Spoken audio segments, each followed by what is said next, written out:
Chapter 675. Wearing a bamboo hat, Li Yi came out of the pharmacy with a lot of things in his hands. The fat man didn't lie to him last night. When he handed over the money to buy these herbs, the shop assistant accepted it without hesitation. Along the way, he saw 2 banks on the street. The name of the bank was Bank. It seemed simple and crude, but it had a profound meaning. It was because it was opened by a big family surnamed Qian. When people talked about it, they would feel that all the banks in the world were their own homes. The Qian family was very famous in Fengzhou City because of their wealth. Fengzhou City was prosperous, and there were many rich families. Some of them were new families, and some were well-known families with deep heritage. The Qian family belonged to the former, and it couldn't be more new. It was said that the master of the Qian family was originally a destitute laborer. However, he had unexpectedly made a fortune more than 10 years ago. He had started by unloading goods from ships. Then, he had slowly started a small business. Step by step, he had expanded his business. After 10 years, the wealth accumulated by the Qian family had surpassed most of the so-called rich and powerful families in Fengzhou City. Including those well-known families with decades of heritage, the wealth of the Qian family could be ranked in the top 5 in the entire Fengzhou City. In other words, the number of families in the entire Fengzhou City that were richer than the Qian family could be counted on one hand. Although power and money couldn't be separated since ancient times, the reality was that those with power had money, and those with money didn't necessarily have power. Especially in today's era, businessmen were lowly. The richer they were, the more they had to accept the ridicule and indifference of others. The Qian family was such an existence. They were different from those families that had accumulated wealth and reputation for hundreds of years. In the eyes of most people, they were villains, landlords, and nouveau riche. They weren't recognized by the upper class. Unlike the later generations, this kind of people were successful entrepreneurs, leading the trend of success studies, and idols in the hearts of countless confused youths. They could write books such as Qian Naiji Success Studies, The Law of Success, Chicken Soup for Success, and so on. They could be sold out. This information was obtained by Li Yi from an insider. At that time, the insider was blocked by him in the corner. He shouted at Hero, "Please spare my life," and told him the story of the Qian family's prosperity. He even told him that the head of the Qian family kept a concubine in a small building, and that young Master Qian and a scholar were suspected to have a homosexual fetish. Before leaving, the insider sincerely suggested that if he wanted to rob the money, he should go straight along this road and then turn left. The biggest and most luxurious mansion with a silver lion at the door should be the one. This was the information he politely inquired. As for yesterday's young Master Qian's wish, he didn't know yet. He didn't have many poems, but all of them were fine works. Yan Jidao's style of poetry was deep and profound, and he was good at expressing emotions. His achievements in literature were even higher than his father, Yan Shu's, in both the current and future generations. Yan Jidao was someone who didn't even take Su Shi seriously. He didn't have many poems, but all of them were excellent. Due to the problems in his life, there were many poems in his poems that sympathized with the fate of prostitutes and dancers and praised their beautiful souls. His style was sad and touching. Which young girl doesn't yearn for love? Which young woman doesn't? Even prostitutes and dancers must have a lover in their hearts that they are looking forward to meeting. Because of their status, they yearn for beautiful things and feelings. Unfortunately, due to their status and age, most women can't obtain the happiness they hope for. If this emotional, partridge sky were to be circulated, who knows how many women's hearts would be pierced. Li Yi didn't know if those women's hearts were pierced, but his own heart was pierced. With the help of medicinal materials, Mississippi Lou's body recovered quickly. This time, he gritted his teeth and spent 500 taels of silver to buy medicinal materials of higher quality and older. If he could sell a few more poems, he and Mississippi Lou would soon be able to return home. Half of the 10 banknotes were gone in a short time. Rich people could only be found by chance. Lee was a little regretful. He should have left his contact information yesterday. Although he knew where the Chien family was, he couldn't go to them with a mask like this, wearing a bamboo hat and walking on the street. Many people turned their heads. If it weren't for the fact that some people in Jianghu often dressed like this, people wouldn't be too surprised. Perhaps they would be invited to tea by the patrolling soldiers after a while. At a certain moment, a man wearing a bamboo hat walked into a deep alley. Not long after, a young man came out from the other side of the alley. Lee looked at the sky. He had been delayed on the road today. He had to hurry back to cook for Mississippi Lou. Fonglin Garden was just ahead. When Lee walked over, he greeted Lin Yong, who was leaning against the door. He walked to a small courtyard and gently knocked on the door. Today, Mississippi Lou took a long time to open the door. Lee looked at her suspiciously. He pointed at her face and asked, "What's wrong with you? Didn't you wash your face when you woke up this morning?" Mississippi Lou's expression was a little unnatural. She wiped her face with her sleeves and said, "Go wash your hands. It's time to eat. You went out to buy food." Lee walked into the house and said, "Didn't I say to wait for me to come back? Your body hasn't recovered yet. It's dangerous outside." He looked at the unknown object on the table and looked up at Mississippi Lou. He asked, "This? Where did you buy this food from? Eat it if you want." Mississippi Lou glanced at him and turned around to walk back to her room. Lee reached out his chopsticks and picked up the paste in front of him. He vaguely recognized that this should be green vegetables. As for the other plate, he could only say that he was not knowledgeable enough. He looked at the rice again. Forget it, he could not bear to look anymore. This was obviously the work of Mississippi Lou. No wonder her face was black and white just now. She was also wearing an apron around her waist. Other people were men who worked hard to earn money to support their families. When they returned home, the women had already prepared a table full of delicious food for them. Mississippi Lou was also waiting for him, waiting to poison him to death. Just as Lee was facing the unknown object on the table and was at a loss of what to do, Lin Yong walked in from the door with a smile and said, "Lee brothers, eating, Brother Lin, you haven't eaten yet, right?" Lee looked up at him and was stunned for a moment. He immediately said, "Sit down and eat with us. This is so embarrassing." Lin Yong rubbed his hands and sat opposite Lee in embarrassment. He looked at Lee in surprise. He felt that the Lee brothers seemed to be very friendly to him today. Lee handed him the chopsticks and said with a smile, "Don't stand on ceremony. I've made a lot of food today. Brother Lin, you can eat as much as you want." "Haha, then I won't stand on ceremony." Lin Yong took the chopsticks and laughed. He asked, "Where's the food? Is it not here yet?" "Lee brothers, you sit down. I'll go get it."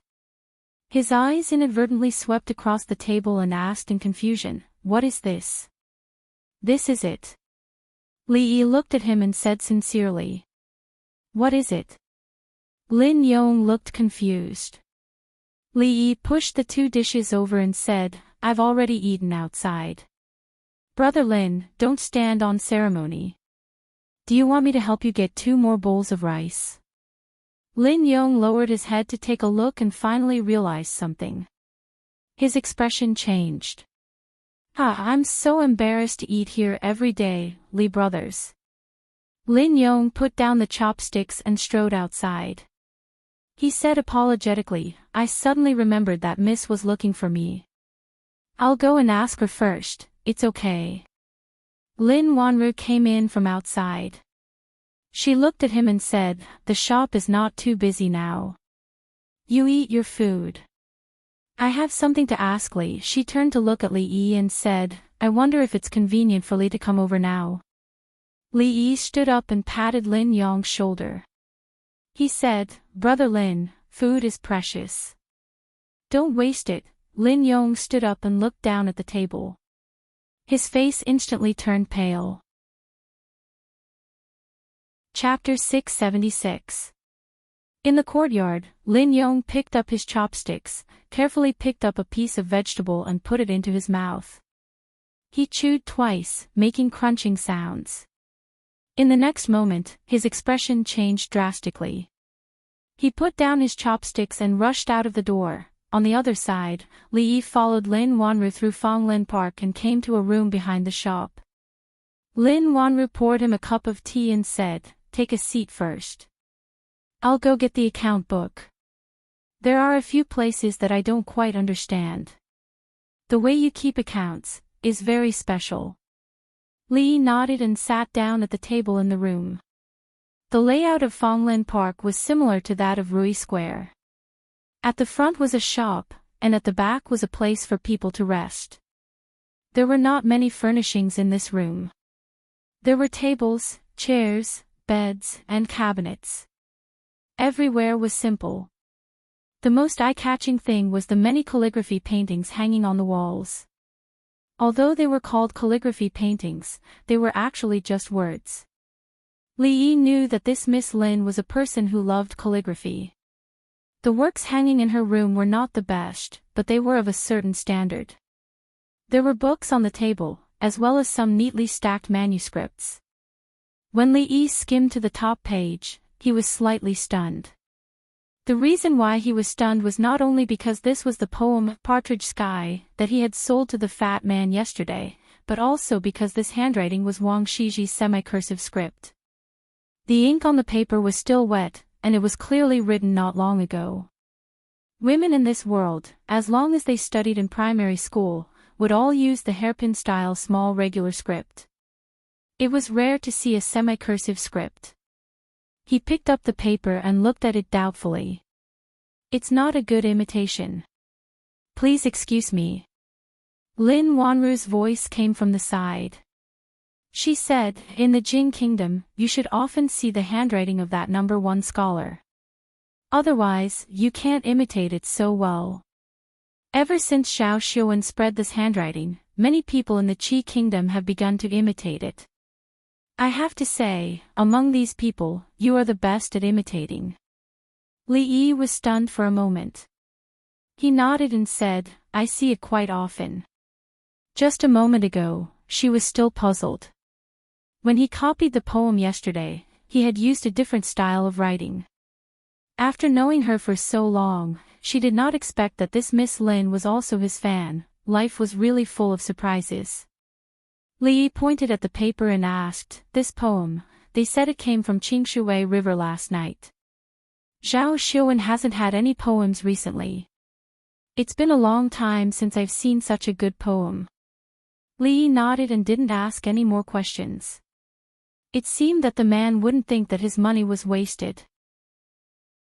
As if she had thought of something, Lin Wanru asked again, "The poems composed by that number one scholar of yours have long spread throughout the Qi Kingdom.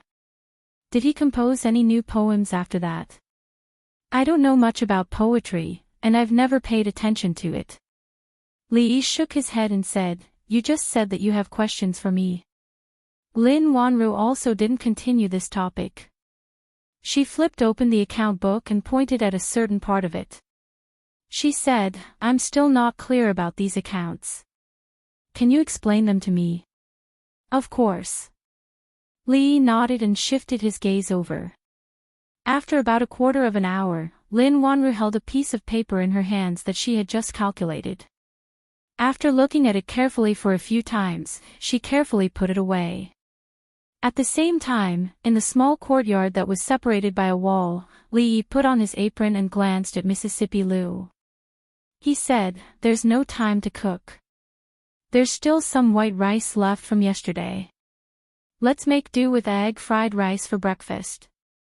The heavens had given her the face of an angel. With the strength of a devil, she had to collect some commission somewhere else. In this life, he didn't expect Mississippi Liu to cook. Li Yi was already very pleased that she had the intention to do so. In the afternoon, the man named Lin Yong didn't come over for a free meal. He only went out for a stroll like he did yesterday. After eating, he would exercise a little and sleep with Mississippi Lu after the sun set. They slept separately. He didn't know if practicing the tortoise breathing technique had any healing effects. However, at least he could fall asleep immediately when he was bored. From then on, he wouldn't have to suffer from insomnia anymore. Li Yi turned off the light and looked at the other side of the room that was separated by a piece of cloth. He slowly closed his eyes when he heard the sound of even breathing coming from the other side. The small courtyard quickly fell into silence. Outside the courtyard, the place a few streets away gradually became noisy. No matter which city it was, the most prosperous and noisy place would always be the red light district. The Qingshui River passed through Feng State City. There were many lofts on both sides of the river. Although it was also a place of pleasure, it was slightly more classy. Most of them didn't engage in the naked business of sex. Instead, they were scholars, singers, dancers, lovers, and happy things. Although Feng State City was remote, it was far away from the war. The people lived in peace. Both sides of the Qingshui River were naturally jubilant tonight. In a small building somewhere, the famous prostitute of Feng State, Hu Yingying, was performing on stage. She was performing her famous skill, the rebound pipa. In the entire Feng State, she was the only one who could perform this kind of dance to the extreme. Hu Yingying also relied on this unique skill to look down on all the other beauties and become the star of this small building. In the past, every time she performed the rebound pipa, there would be no empty seats. However, today, although there were many people below the stage, it was far less than in the past. Among the whispers of the people below, the words "Young Master Qian" would occasionally appear. Everyone here knew that young Master Qian was interested in Hu Yingying. However, Miss Hu Yingying, who was famous in Feng State, naturally looked down on that fat guy who reeked of money. Even though he had spent a lot of money several times, she still accepted the money and never asked to meet him alone. This kind of thing was very normal. However, yesterday, the ignorant and incompetent young Master Qian actually got a good poem from somewhere and gave it to another lady in the building. Not only that, but he also took back the 1,000 taels of silver that he gave to Hu Yingying. If it was in the past, this kind of behavior would naturally attract ridicule from the crowd. However, yesterday, they couldn't laugh at all. That was because the poem was really beyond their expectations. The whole poem was only about 50 words, but it vividly expressed the first alliance, separation, and reunion between a man and a woman. Writing about sorrow, writing about joy, they were all so sincere and deep that they could shake one's heart. His words were the voice of one's heart. Only a person with true feelings could write such poems. To be able to write such poems, one must also be a person with true feelings. Of course, no one believed that the person who was deeply in love was richy young Master Qian Duo. He was probably annoyed by Hu Yingying and bought poems to give to others. Then, he asked for the money back in order to humiliate her. He had to admit that he had achieved his goal. That sincere poem really touched many people, especially evoking some emotions in the hearts of many singers and dancers. Overnight, it spread across both sides of Qingshui River. The most discussed topic was the poem written by young Master Qian. Where did he buy it from? Hu Yingying lost face, and her popularity plummeted. On the other hand, the girl named Shi's popularity rose by a large margin. In a single night, she replaced Hu Yingying and became the most popular girl here. Even if Hu Yingying used her famous skills tonight, she still couldn't turn the tide. The phrase, "I'm afraid that we'll meet again in a dream," made many girls cry. Although they despised young Master Qianduo's behavior of buying the poem, they couldn't blame him for seeing such an excellent piece of work. Instead, there were people who tried to find out who wrote the poem. However, young Master Qian Duo insisted that he was the one who wrote the poem and refused to budge. Many people had no choice but to leave. I should have bought 100 taels of silver. That night, on the street beside the river, a slightly plump young man stood at the entrance of an alley. He paced anxiously as he muttered to himself. Initially, he thought that by throwing the poem out, he would be able to shock everyone and let Hu Yingying see that he was a real talent. Then, he would turn around and leave, regaining all the dignity that he had lost in the past. However, who would have thought that he would achieve his goal? Early this morning, the Qian family's doorstep was almost trampled through. In the end, he couldn't take it anymore and ran out from the back door. Only then did he barely escape the calamity. At this moment, he finally knew that after telling the first lie, he would have to use countless lies to cover it up. The brother in the dark indeed didn't lie to him. A poem worth 1,000 taels of silver was indeed worth 1,000 taels of silver. He decided to buy one worth 10,000 taels of silver first. In the future, if he saw any lousy scholar that he didn't like, he would use the poem to smash them to death. A figure walked out of the alley. Qian Duo immediately went up and asked anxiously, "Brother, is that you?" The man who walked out of the alley was stunned for a moment. Then, he said angrily, "How dare you scold my mother?"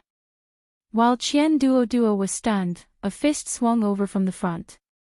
Note: in ancient Chinese, there are also terms for father and mother. These two terms have existed since ancient times and are not foreign words. In ancient times, mother did not necessarily refer to a brothel keeper. I suddenly remembered that I wrote an empty poem. What's the point of explaining this? To make up the number of words. Chapter 677. Asterisk bang. Asterisk Qian Duo kicked the man into the alley. He curled his lips and said, "Do you really think that the 2 kilograms of meat on my body are just for show? If you want to fight with me, go back and eat for a few more years." He clapped his hands and turned around to look at the bustling street. A vexed expression appeared on his face as he murmured, "Brother, where the hell are you?" Asterisk bang. Asterisk in a certain room in the attic, a woman named Hu Yingying fiercely threw her pipa to the ground. Her face was filled with anger as she coldly said, "Surnamed Qian, you've gone too far.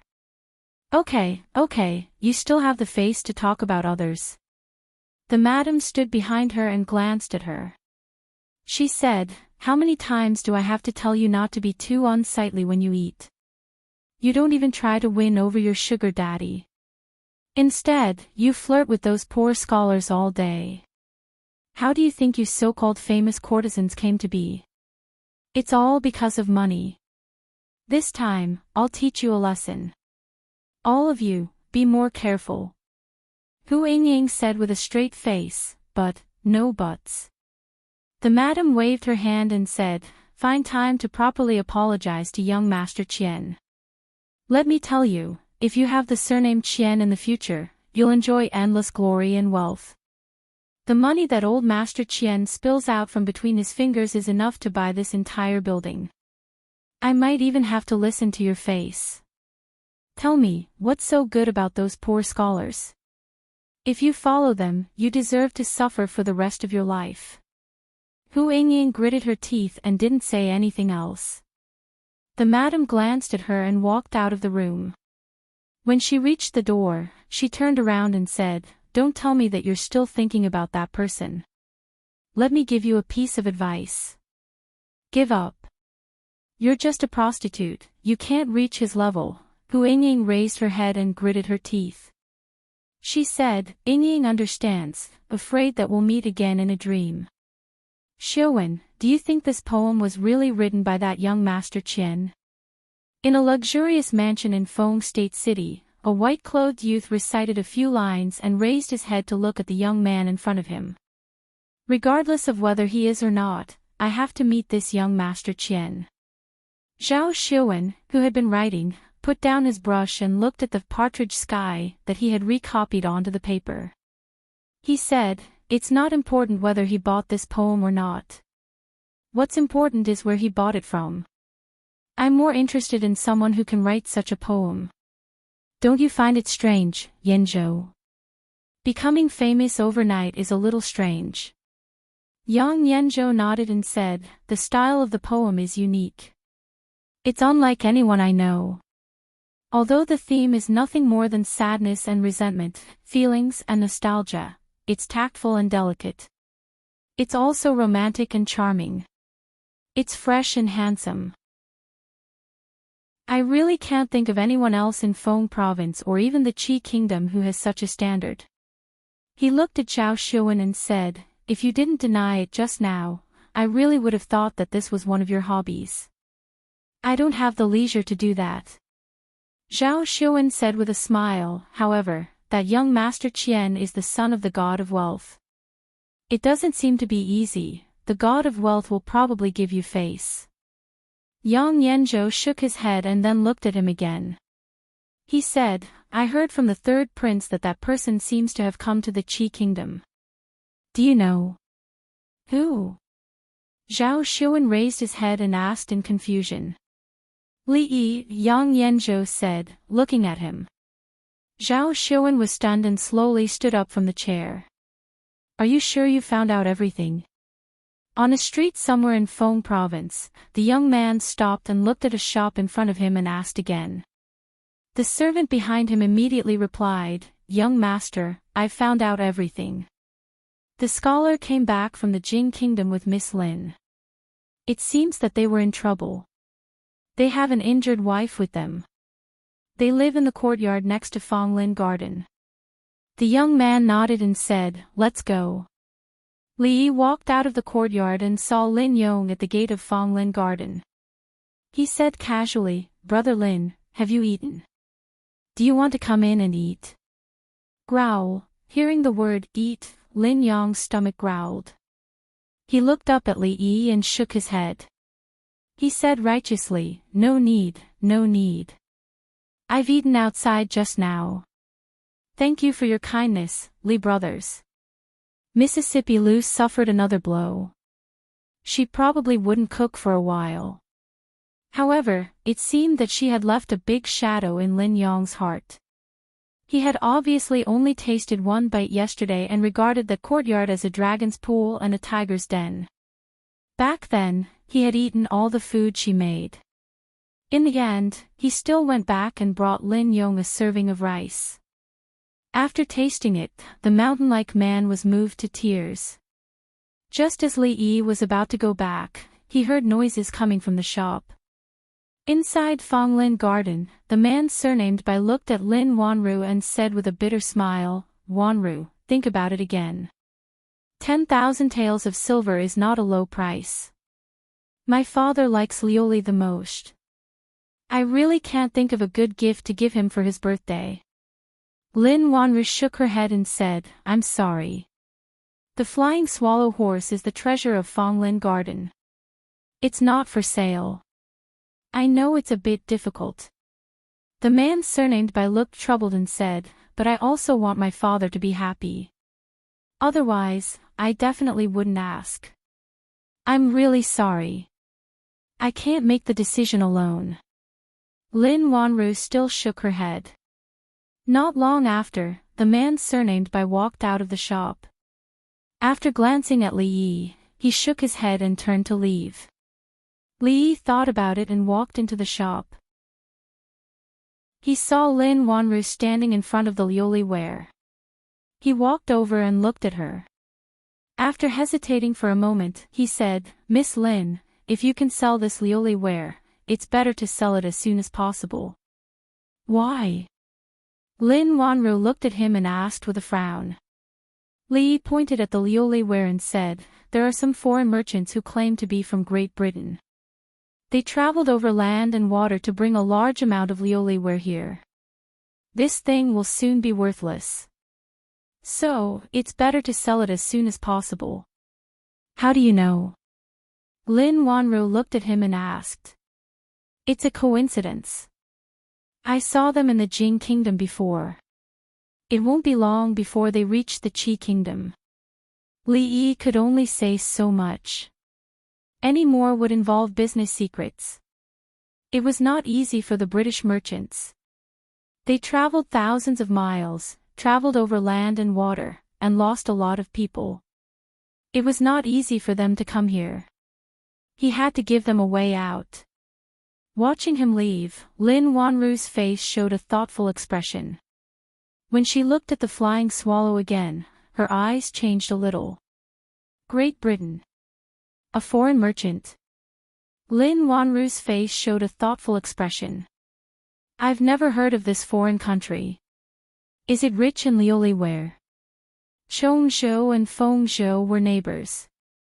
If one rode a fast horse, it would take a day's journey from Fengzhou to the border of the Qi kingdom. After crossing the river from Chongzhou, one would reach the territory of the Jing kingdom. In a shop in Fengzhou city, the shop assistant scratched his head in confusion and asked, "Where did you say you came from? I didn't hear you clearly. Say it again." At this time, there were a few men in ragged clothes with unkempt hair and dirty faces. The man in the front looked at him and said arrogantly, "Listen carefully. We come from the great United Kingdom of Great Britain and Northern Ireland. We have a big business with you. Hurry up and ask your shopkeeper to come out." "What are you doing?" The shop assistant looked at them with disdain. He waved his hand and said impatiently, "A bunch of stinky beggars. You want to ask our shopkeeper to come out? Hurry up and get lost. If you don't, I'll let the dogs bite you." The man in the front turned around and gave another man a look. The man immediately opened a big box on the ground. In an instant, the whole shop was lit up. The shop assistant looked at the box with his mouth wide open. He was stunned. After a while, he shouted and ran to the back. "Shopkeeper, come out quickly." Chapter 678. Qian Duo had been distressed for the past 2 days. The poem Partridge in the Sky and the phrase, "I'm afraid we'll meet in a dream," had spread his name throughout the entire Feng State City. Although his name was well known in Feng State City before this, the meaning was very different. Foppish, idiot, prodigal. This was what people thought of him before. Foppish, idiot, prodigal, poem seller. This was what people thought of him now. He needed to prove himself and prove that he didn't buy the poem. He wasn't an idiot. He just didn't want others to know about it. However, the brother who sold him the poem had disappeared. The other party appeared mysteriously and disappeared mysteriously. He hadn't appeared since that night. It was as if the other party had appeared to save him that day. He didn't know the brother's name or appearance. The only clue he had was that alley. Therefore, he asked his father to buy the restaurant across the alley the next day. At this time, he was sitting in the restaurant's lobby. From time to time, he would look outside. If he saw someone stopping at the alley, he would go out and ask them. However, it had been 2 days and he still hadn't seen the person he was looking for. He sighed as he walked out of the alley again and returned to the restaurant. Li Yi leaned against the wall outside a shop. Occasionally, he would look inside and be caught by the gazes of the 2 women at the door. He looked up and saw that the sign of Rui Workshop was very eye-catching. He couldn't help but feel a bit depressed. He didn't know which bastard had copied the style of his own underwear, but he had even copied the name of the shop. Not only did he plagiarize, but he also didn't want to let him in. Mississippi Lou was injured. If something happened to her inside, he wouldn't be able to help her in time. He had brought Mississippi Lou out to shop during the day to buy some clothes and daily necessities. She had been in the underwear shop for a quarter of an hour. It seemed like she wouldn't be able to come out anytime soon. Li Yi leaned against the wall in boredom. He looked at the people coming and going on the street. When his eyes swept across a certain alley, he was slightly stunned. Did she leave Feng State? Qian Duo walked out of the alley again and sighed. When he was about to enter the restaurant, he suddenly heard a voice coming from the alley behind him. Are you satisfied with the poem? Hearing the familiar voice, Chien Duo stopped in his tracks. He immediately turned around and said, Brother, you're here. The voice just now came from inside the alley. He quickly walked into the alley, and when he was halfway there, the voice sounded again. All right, just stop there. Chien Duo immediately stopped in his tracks and looked at the corner of the alley, where a corner of a shirt could be seen. Are you satisfied with the words? The voice rang out again. Yes, I'm very satisfied. Chien Duo nodded fiercely. He had never bought such a valuable thing in his life. Now that he recalled the expressions of those people that night, he felt so happy that he wanted to shout out loud. As long as you're satisfied. I'm leaving. When the voice rang out again, a copper coin flew out from the corner of the alley. Received a good review, returned 1 coin. Chien Duo caught the copper coin, and after being stunned for a moment, his expression changed. He quickly took a few steps forward, and then seemed to remember something. He stopped and anxiously said, Brother, please wait. A moment later, a voice came from the other side, Is there anything else?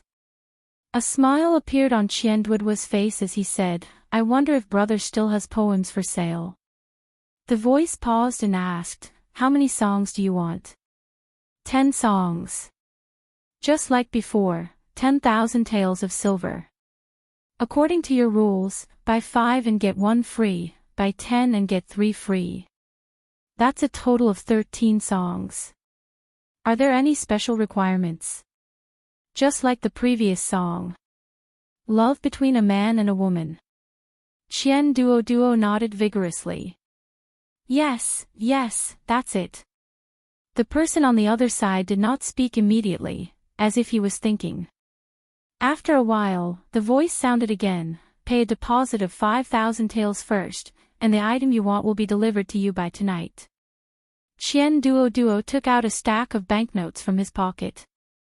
After splitting them in half, he walked to the corner of the room and carefully handed them over. 5,000 taels. Aren't you afraid that I'll run away with the money? Li Yi leaned against the wall and asked. I trust you, brother. The voice came from the other side. Besides, it's only 5,000 taels, but 5 days' worth of pocket money. Li Yi waved his hand and said, Wait at the entrance of the alley before it gets dark. Thank you, brother. Chien Duo beamed with joy and asked again, May I know your name, brother? Then, as if he remembered something, he immediately said, I'm sorry, I broke the rules. Brother, please don't blame me. It's fine. The voice was very straightforward this time. Fine, I won't change my name or my surname, just call me Li Han. Where did you go? When Li Yi walked back, Mississippi Lu was standing in front of the underwear store, holding 2 exquisite bags in her hands as she looked at him and asked. Just walking around. Li Yi took the bags from her hands and said, Let's go and take a look in front. Catch him quickly. As soon as he said that, an anxious voice came from behind. A figure ran past Li Yi at lightning speed, followed by a middle-aged fat man who was panting heavily. When the fat man ran to Li Yi's side, he finally could not run anymore. With one hand on his waist, he shouted weakly, Catch the thief, it's you. Li Yi looked at the middle-aged fat man and asked in surprise. The fat man only glanced at him, took a moment to catch his breath, and continued to run forward. Li Yi shook his head. The jade pendant given to him by the old emperor had only been sold for 1,000 taels of silver to this fatty. To think that this fellow would end up like this. From the looks of it, the thief must have stolen something valuable from him. Let's go. The thief had already disappeared. Li Yi looked at Mississippi Lu. There was still a ready-made clothing store in front. They would go there for a while before going home to cook. In front, the middle-aged fat man held his waist and said to a constable, the money bag has been stolen. There's also a piece. He paused for a moment. It's the money bag has been stolen. Chase. The constable looked at the direction he was pointing at, waved his hand, and immediately chased after the thief with the other constables behind him. In a dilapidated alley somewhere. Today's harvest is not bad. A man waved to the two people beside him as if he was showing off. There's actually so much silver. After saying that, he spread out his other hand and said, there's also a piece of broken jade. I don't know how much it's worth, let's find a place to pawn it tomorrow. Not long after, the few people came out of the alley with satisfaction and bumped into a person who was walking towards them. Damn, are you blind? It's you again. The man looked at the man who bumped into him and grabbed him by the collar, mocking, why didn't you ask me if I've heard of your potty and empress today? Protector, it's him. The man pulled on the man's clothes and said loudly. As soon as he said that, more than 10 figures rushed out from a nearby house. The person in front was a man in blue. At this moment, he was looking at the few people with gloomy eyes. He waved his hand and said, arrest them. The yellow-clothed people behind him rushed forward. Damn, there's actually an accomplice. The man's expression changed, and he kicked away the man who was grabbing his clothes. The two people beside him had already reacted and madly ran forward. Chase! The man in blue ordered. Everyone immediately responded and chased in the direction that the three people had escaped in. Damn, I'm dead tired. Not long after, the man and the two people stood on the street, bent over and panting heavily. At this point, those people finally didn't dare to chase them anymore. Tired? If you're tired, then take a rest. A voice came from behind. The man suddenly turned around and saw that the constable had placed a knife on his neck. Immediately, other constables came over and locked the three people together. Why don't you come with us? The leading constable waved his hand, and a few constables carried the three dejected people towards the direction of the yamen. Chapter 679. You can decide what to do with this case. I'm going to sleep for a while. Somewhere in Fengzhou City, the county magistrate yawned and waved his hand to the bailiffs. He then leaned back in his chair and closed his eyes. He was getting old, and his body couldn't take it anymore. Yesterday, he had fought with his new concubine until dawn, but now he couldn't take it anymore. Yes, Your Excellency. The bailiff cupped his hands and bowed. Tell me, how many times have you done this? He walked down and patted the man's face. The big man sighed and said, I can't count. You have hands and feet. You can do anything. Why do you have to steal and rob? The bailiff looked at him and said, now that you're out, find some serious work. Don't let me see you in the county jail again. Alas, life is hard. The big man sighed and said in a melancholy tone, it's impossible to work. I'm not born for this. If I don't steal and rob, I'll starve to death. The bailiff slapped his head and waved his hand, saying, take him away. See if there's anything missing. Another bailiff pulled a bag of money from the big man's body and threw it to the middle-aged man. The middle-aged man opened the bag and looked inside. His face was gloomy. Finally, he gritted his teeth and said, there's nothing missing. He couldn't tell anyone about the jade pendant that he had planned to trade in the black market. Although it would cost him nearly 10,000 taels of silver, it was a crime that could get him beheaded for hiding an item belonging to the royal family. He couldn't let the government know about it. Fortunately, the big man had already thrown away the jade pendant. Although he was distressed about the money, he didn't feel so bad when he thought that it was from a guy who didn't know how to pawn it for 1,000 taels of silver. What a pity. He had originally planned to pay him more if he came to redeem it in the future. However, most of the things that were pawned in the pawn shop were equivalent to being sold. The possibility of redeeming them was very small. If he was lucky, he could make a net profit of 10,000 taels of silver, although his heart ached. Taking a step back, compared to his life, none of this seemed that important. The burly man was being escorted by 2 bailiffs. Just as he was about to leave, he seemed to have thought of something. He stopped and said, "That's right, there's also a jade pendant. Since it's not worth much money, you can take it back as well. That way, you won't be able to say that I hid it from you." The burly man cupped his waist and said, "It's here. Brother Constable, help me take it."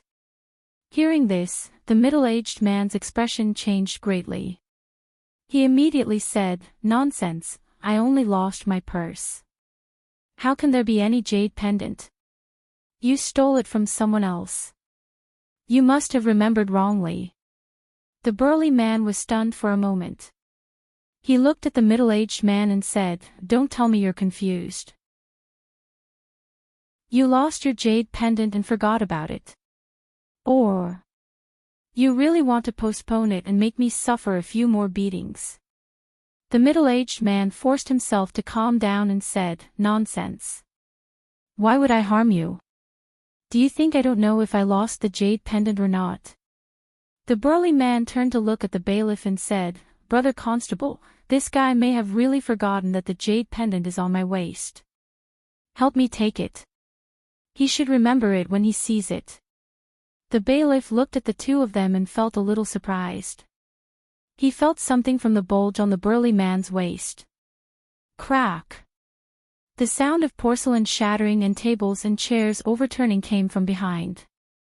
The county magistrate didn't even bother to pat the dust off his body. He got up from the ground and ran in the direction of the door. He looked at the burly man and pointed at the jade pendant. He asked in shock, This jade pendant, where did you get it?" The burly man was stunned for a moment and looked at the middle-aged man in astonishment. At this moment, the purse in the middle-aged man's hand had fallen to the ground. His face was pale. Plop! His legs turned to jelly. He knelt on the ground and cried, "Sir, please spare my life. Tell me the truth," the county magistrate said sternly. Not long after, the county magistrate hurriedly walked out of the county office.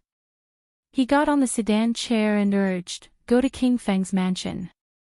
King Feng's mansion was a very special existence in Feng Province. The highest official in Feng Province was the provincial governor, but in fact, it was King Feng's mansion that managed Feng Province.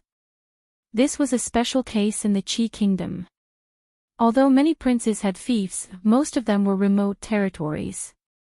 They only enjoyed rent and lived a good life, but they didn't have any real power. However, the 3rd prince, Zhao Yi, was not one of them. Among the more than 10 princes in the Qi Kingdom, he was the only one who had a fief as large as a prefecture and could personally manage the government affairs. He had the power to make some important decisions. The 3rd prince, Zhao Yi, had come to the fief when he was young. It took him more than 10 years to turn a medium-sized prefecture into one of the richest places in the Qi Kingdom. Not only did he have a high status in the hearts of the people in Feng Province, but he also had a great influence in the neighboring prefectures. At this moment, in King Feng's mansion, the prestigious 3rd prince had just put down a letter. Down below, Yang Yanzhou frowned and asked, "Your Highness, why has the 1st prince suddenly come to Feng Prefecture?" "Why?" Zhao Yi looked out of the window and said, "The imperial censor is accompanying him. He said he's inspecting the prefectures on behalf of my father. He'll arrive in Feng Province in a few days." Yang Yanzhou thought about it and said, "The 1st prince won't leave the capital easily. He's not here with good intentions. Your Highness, you should be prepared. This brother of mine." Zhao Yi sighed. Her tone was rather helpless as she said, "Is there still no news from Chong Province?" Yang Yanzhou nodded and said, "Not yet. However, according to the news from the Jing Kingdom, it seems that they haven't found him either. There are rumors that he might have met with misfortune. Zhao Yi shook his head and said, that won't happen. If such a person died because of this, then God must be blind. I believe that we'll meet again one day. Yang Yanzhou didn't say anything. Thinking of that name, some scenes emerged in his mind, and his expression became somewhat enlightened. After a long time, Lily was still as elegant as before. The two talked for a while, and then a servant outside the door reported, the county magistrate of Feng City requests to see you. Greetings, Your Highness. The county magistrate of Feng City hurriedly came in and bowed to Zhao Yi. County Magistrate Wu, you don't have to be so courteous. Sit down. Zhao Yi raised his hand and said, may I know why County Magistrate Wu suddenly came to visit? County Magistrate Wu respectfully presented a jade pendant with both hands and said, Your Highness, this jade pendant was accidentally obtained from several bandits today. Yang Yanzhou was surprised. He looked at Zhao Yi and said, Your Highness, isn't this the one that His Majesty rewarded you? It's the Huilong pendant. Zhao Yi took the jade pendant from County Magistrate Wu's hands and smiled. He's here. Coming. Li Yi hurriedly walked into the kitchen. If he was a step late, he would have to make do with egg fried rice today. Mississippi Lu seemed to have made up her mind this time. She wouldn't stop until she made a dish that could be swallowed. She just felt pity for the ingredients that she had just thrown away as garbage. Some of them were really expensive. Thinking of the 5,000 taels of silver he had just received, he didn't feel so distressed. Out of the 10,000 taels of silver, he had to keep 1,000 taels of silver. When he left, he would redeem the jade pendant. If the old emperor remembered it one day, he couldn't use the excuse that the proud Lolita had lost it every time to fool him. Thinking of the jade pendant, he thought of the stingy pawnshop manager. The value of that jade pendant was certainly more than 1,000 taels of silver. But last time, he was in urgent need of money, so he was forced to cheat him. He had always cheated people, and those who cheated him would sooner or later suffer retribution. This was not the second time they met, and he had already lost something important. The next time they met, he would probably lose his head. Therefore, it was better to be upright. The heavens were watching, and it was not easy for him to hold on to the integrity of his heart, when the smell of burning came from the kitchen of the small courtyard again. In the prison of the county government, the pawnshop manager knelt on the ground and kept kowtowing. He said in a trembling voice, he was wearing a bamboo hat that day. I really didn't know his identity. Chapter 680. In the county jail, Zhao Yi, the third prince of the Qi kingdom, looked at the pawnbroker and asked, half a month ago, he wore a bamboo hat and pawned this jade pendant for 1,000 taels of silver. Yes, he used a bamboo hat to cover his face, so I didn't see what he looked like, nor did I know who he was. The pawnbroker said in a trembling voice, everything I said is true. If there is any falsehood, may I be struck by lightning. Not long after, Zhao Yi came out of the cell, shook his head and said, this dragon pendant was given to me by my father. It is worth 10,000 taels of gold, but I pawned it for 1,000 taels of silver. Brotherly, you look down on me too much. Yang Yanzhou stood beside him, thought for a moment, and said, Your Highness, if that's the case, he should be in Fengzhou City now. Zhao Yi nodded and said, he must know the value of this jade pendant, but he pawned it for only 1,000 taels of silver. He must be extremely short of money. He can't go back to the Jing kingdom for the time being, so it's normal for him to hide in the Qi kingdom. He shouldn't have left at this time. Your Highness, who are you looking for? Do you want me to send someone? County Magistrate Wu hesitated for a moment and said. Zhao Yi waved his hand and said, no need, you don't need to ask about this matter. Remember to let the pawnbroker go later. County Magistrate Wu was stunned and said, Your Highness, it's a big crime to hide a royal item. Are you going to let him go like this? Zhao Yi smiled and said, it doesn't matter, just do as I said. County Magistrate Wu looked up at him and finally nodded and said, Your Highness, I understand.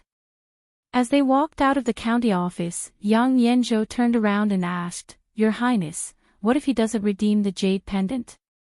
Zhao Yi looked at the endless stream of people on the street and said, It's good that he went to redeem it, but it's expected that he didn't.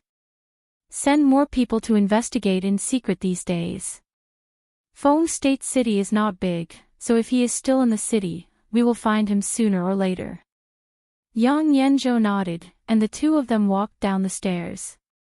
At the same time, in a courtyard a few streets away, Li Yi scratched his head in confusion. Although he had never paid much attention to the gifts bestowed by the old emperor, he still had some impression of them. Until now, he still couldn't remember when the old emperor had given him that jade pendant. After a while, he still had no clue. He shook his head and stopped thinking about these things. He had to quickly write out the 13 poems and then go out to buy groceries. All the vegetables at home had been ruined by Mississippi Lu. He had to buy some new ones and send the poem to her to get the remaining 5,000 taels of silver. After this, he would never sell his poems for money again. Not only Su Shi, Li Bai, and Qin Guan, but also Lu Yong and Yan Jidao. Every time they wrote a sentence, Li Yi could feel the strong resentment from a different time and space. It's a disgrace, it's really a disgrace. It was not dark yet. Qian Duo stood at the entrance of the alley, waiting patiently. Only when night fell and his feet were about to go numb from standing, did a voice finally come from the alley. Money in one hand, goods in another. Did you bring the silver? Qian Duo was shocked and immediately said, Yes. Something flew out of the darkness. Qian Duo reached out and caught it. He heard the voice say, Here are 5 poems. You can check them first.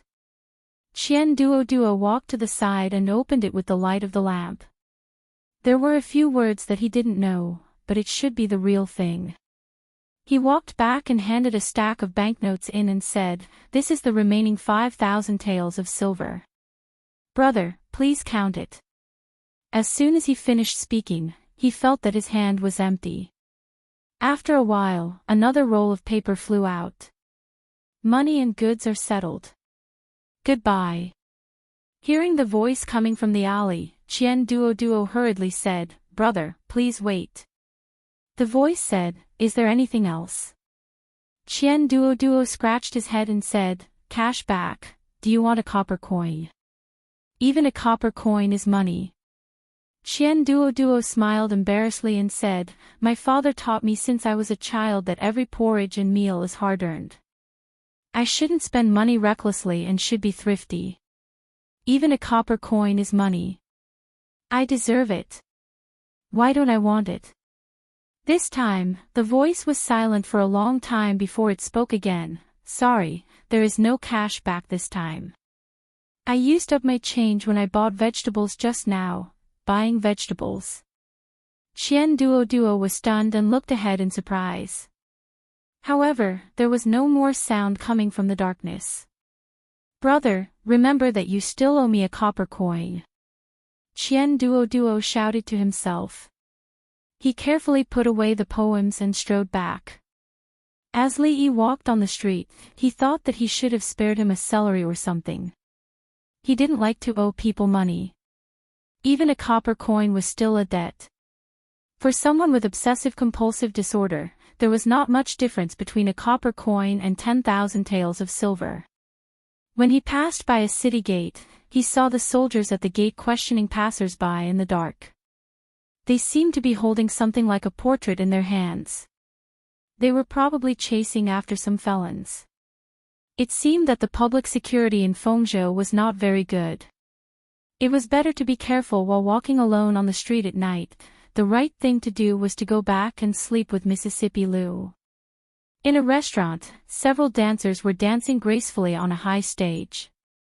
One of them had a slim figure and graceful movements, which attracted the attention of most people in the hall. A young man raised the wine glass in his hand and looked at Qian Duo as he said, "Brother Qian, Miss Shishir thanked you in front of everyone that day. It's a pity that you left early. Otherwise, something wonderful would have happened between you and Miss Shishir that day. Don't you plan to seize the opportunity today?" Qian Duo waved his hand and said, "I just saw Miss Shishir that day and couldn't help but compose a poem.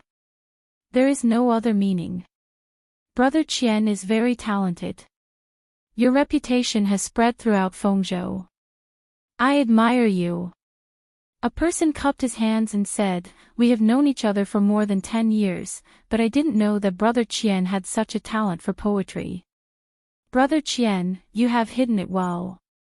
The people around him were all friends that he had known for a long time. They were not like those pedantic scholars who only knew how to mock him. Qian Duo smiled and said, "Don't be arrogant, don't be arrogant. I am very low-key." One of them revealed an indignant expression and said, "There are actually people who say that Brother Qian's poems were bought." Even Zhao Xiuan acknowledged Brother Qian's works and admitted that it would be difficult for him to surpass them. In the state of Qi, is there anyone who is more talented than him? Could it be that Brother Qian bought a poem from Zhao Xiuan? Yes, such a poem is probably a priceless treasure. How could it be bought with money? Another person agreed. Qian Duo shook his head and said in a low voice, "There is no such thing as a priceless treasure in this world. If 100 taels of silver isn't enough, 1,000 taels of silver is enough. If 1,000 taels of silver isn't enough, 1,000 taels of silver is enough. There has to be a price that matches it. I think that poem is only worth 1,000 taels of silver." Someone asked doubtfully, "Those poor people value their moral integrity more than their lives. Can this kind of poem be bought with money?" Qian Duo smiled and said, "There is nothing in this world that cannot be bought with money. If there is, it means that you did not pay enough." Someone asked in surprise, "Brother Qian, do you mean that you bought that poem?" "Of course not." Qian Duo shook his head and said, "I can easily write a dozen of those poems. Do I need to buy it?" Chapter 681. Brother Qian is talented. I admire you, admire you. The moment Qian Duo said this, the young men beside him were stunned for a moment before they immediately said with a smile. Almost all of their families were businessmen. Although they had been forced to study since they were young, it was difficult for them to even memorize books. They knew nothing about poems and essays. Because of this, they were looked down upon by those scholars. They naturally did not have a good impression of those people. They were happy to see Qian Duo write good poems and slap those people in the face. Of course, it was also because the Qian family was rich. Many of their families could only survive by relying on the Qian family. They had to fawn on the Qian family's young masters. My father often taught me to be low-key. I have talent. Will I tell you? Will I be like those poor bastards who spread it everywhere? I won't. Qian Duo stretched out his hand and pressed it down. He said, "It's fine if you know about these things. Don't spread it around. I don't like to be ostentatious. I don't know where he bought a poem from, but he's getting cocky."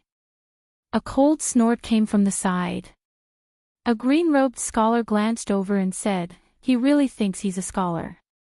It's fine if he's trash who doesn't know anything about literature, but to take someone else's poem as his own, he's simply shameless." "Who are you talking about? Who are you talking about?"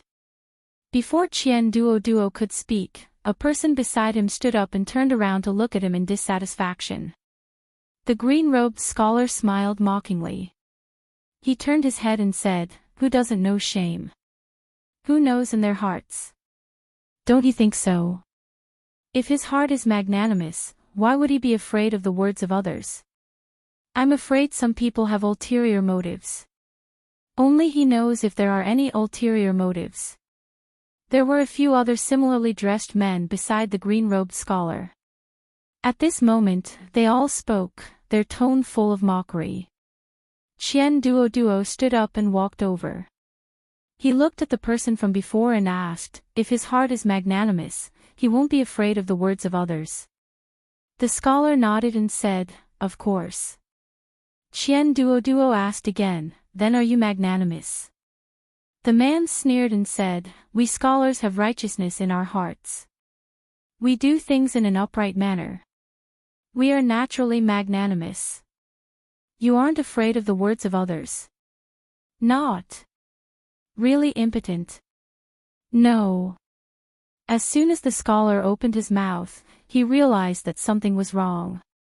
He swallowed the next word and looked at him coldly. How could I fall for such a clumsy trick, he said. Since you don't care what others say. Qian Duo looked at him and said, if I call you a son of a bitch, won't you be angry? The scholar was startled, his face quickly turned from red to green. Pointing at him, he said, brat, you dare. Qian Duo looked at him and said, look, you don't even know how to scold people. Who is the trash? You dare to say that you are not a wastrel who spent money to buy poems. The scholar's eyes were almost spitting fire as he said, if you can compose another poem of that level on the spot, Wan Jun will immediately kowtow to you and apologize for what I said before. Brother Wan, the expressions of the few scholars behind him changed as they hurriedly stepped forward and said worriedly, Brother Wan, be careful with your words. If Qian Duo bought 2 poems instead of 1, Wan Jun would lose all his face from now on. He would never be able to raise his head in Feng State City again. You don't need to say anything more. Wan Jun waved his hand and said, if he can buy 2 poems of that level, I will admit defeat this time. If he can't, I will expose this shameless wastrel to the public. Are you sure?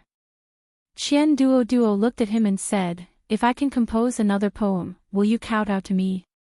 A scholar added, it is to compose another excellent poem that everyone will agree with. If you make up a few lines, will Brother Wan still kowtow to you? The commotion here had already attracted the attention of the people in the hall. Even the woman on the stage temporarily stopped her performance and looked over with a surprised and doubtful expression. If that's the case, then let's bet. Qian Duo nodded as he looked at the stage and said, I remember the first time I met Miss Fei. The plumage dance is still fresh in my memory. I will give this poem to Miss Fei. Ah, give it to me. The woman on the stage was startled and couldn't come back to her senses for a while. Below the stage, there was already a voice coming out. After a dream, the tower is locked high, and the curtains are lowered when I sober up. Last year's spring hate comes. Falling flowers stand alone, and swallows fly together in the rain. I remember the first time I met Fei, wearing a robe with 2 hearts. The lute string speaks of yearning. The bright moon shines on the robe, and the rosy clouds return. The woman on the stage called Fei was still wondering when she had worn a robe with 2 hearts. As for the lute, she didn't remember playing it often. She was good at the zither. Below the stage, the young man called Wan Jun was stunned on the spot. The expressions of the people behind him changed almost at the same time. They didn't expect Qian Duo to so easily throw out such a poem. The people around them were already whispering the lyrics, secretly comparing it to the previous song. They were both about singing girls, and the style was similar. The lyrics were similar, a person's style was usually fixed. At the same time, it was very difficult to change it. It was very easy for outsiders to tell if the 2 poems were written by the same person. Originally, they were almost certain that the Partridge Sky was bought by Qian Duo. However, at this moment, their hearts were a little shaken. After all, there were no scholars who had reached this level of talent who would be willing to sell their hard work. In reality, when one's literary talent reached this level, they would not lack money. One poem was already a little unbelievable, let alone two. Qian Duo turned to look at Won Jun and said, "How is it? This poem is not bad, right? What did Brother Won say just now?" Won Jun's expression changed. He couldn't tell which of the two poems was better. Because of personal preferences and other factors, no one could tell. Because of this, it meant that if Qian Duo made another poem that was similar to the previous one, he would have to kowtow to him and apologize. At this moment, someone behind Won Jun suddenly said, "You bought one, and you might have bought two. Unless you take out another one, you still can't prove that these two poems were written by you. I knew you would be shameless." Qian Duo shook his head and said, "Then, how about you listen to this one?" After saying this, he opened his mouth again and said, "Red leaves, yellow flowers, autumn is late, 1,000 miles missed the traveler. Flying clouds and, returning to the swan with no letter, where can I send a letter?